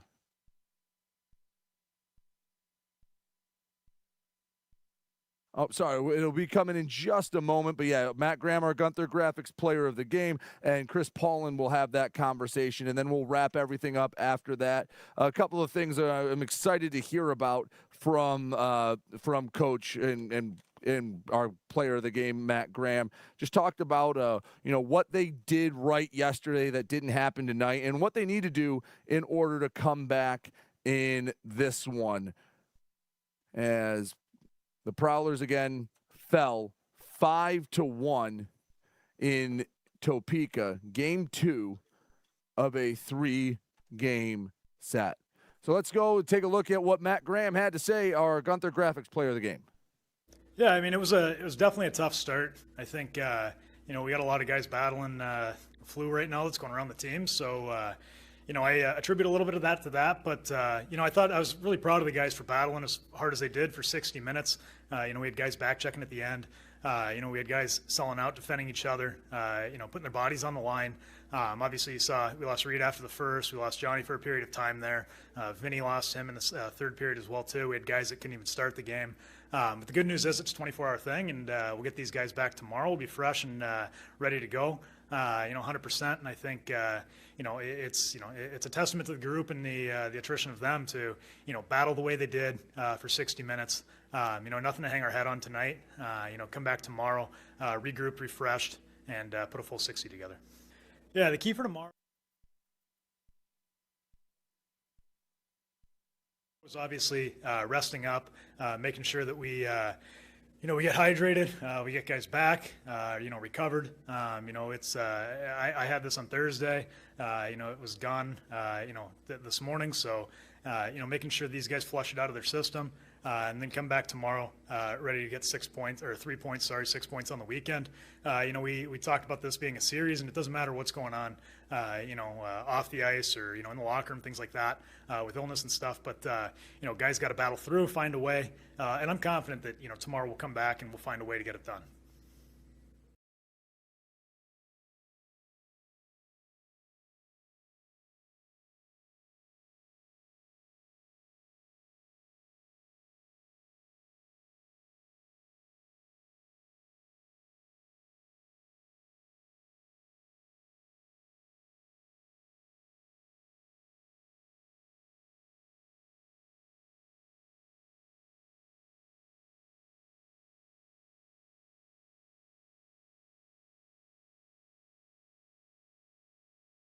Yeah, so, I was really proud of the guys for sure.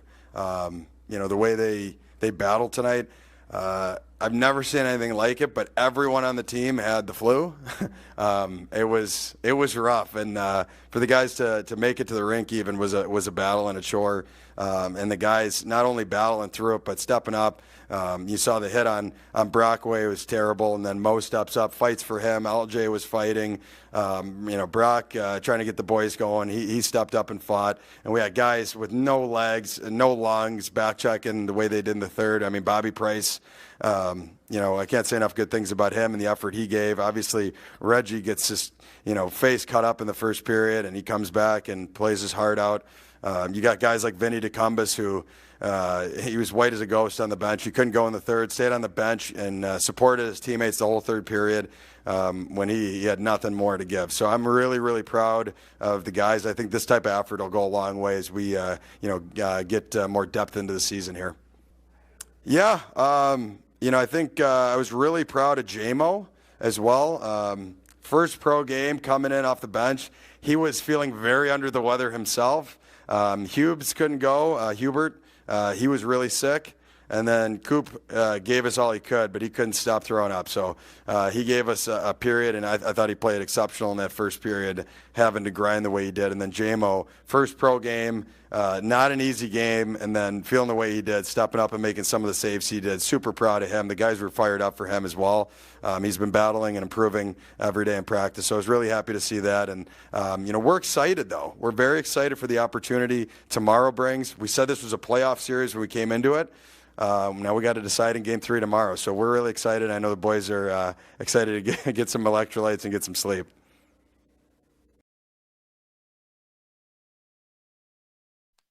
So there you have associate head coach Chris Paulin as the Prowlers fall to Topeka 5-1. That will do it for us here from McMorran Arena. Again, hopefully we'll ready for the game tomorrow. 5:05 puck drop. About a 4:45 is when the broadcast will go live. We hope to see you there as the Prowlers look to take 2 of 3 from Topeka out in Kansas.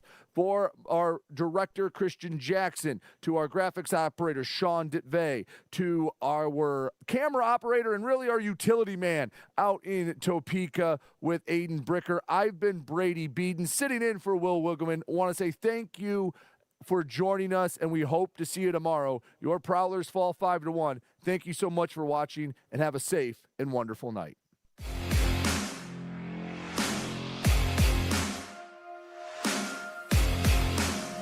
Thank you.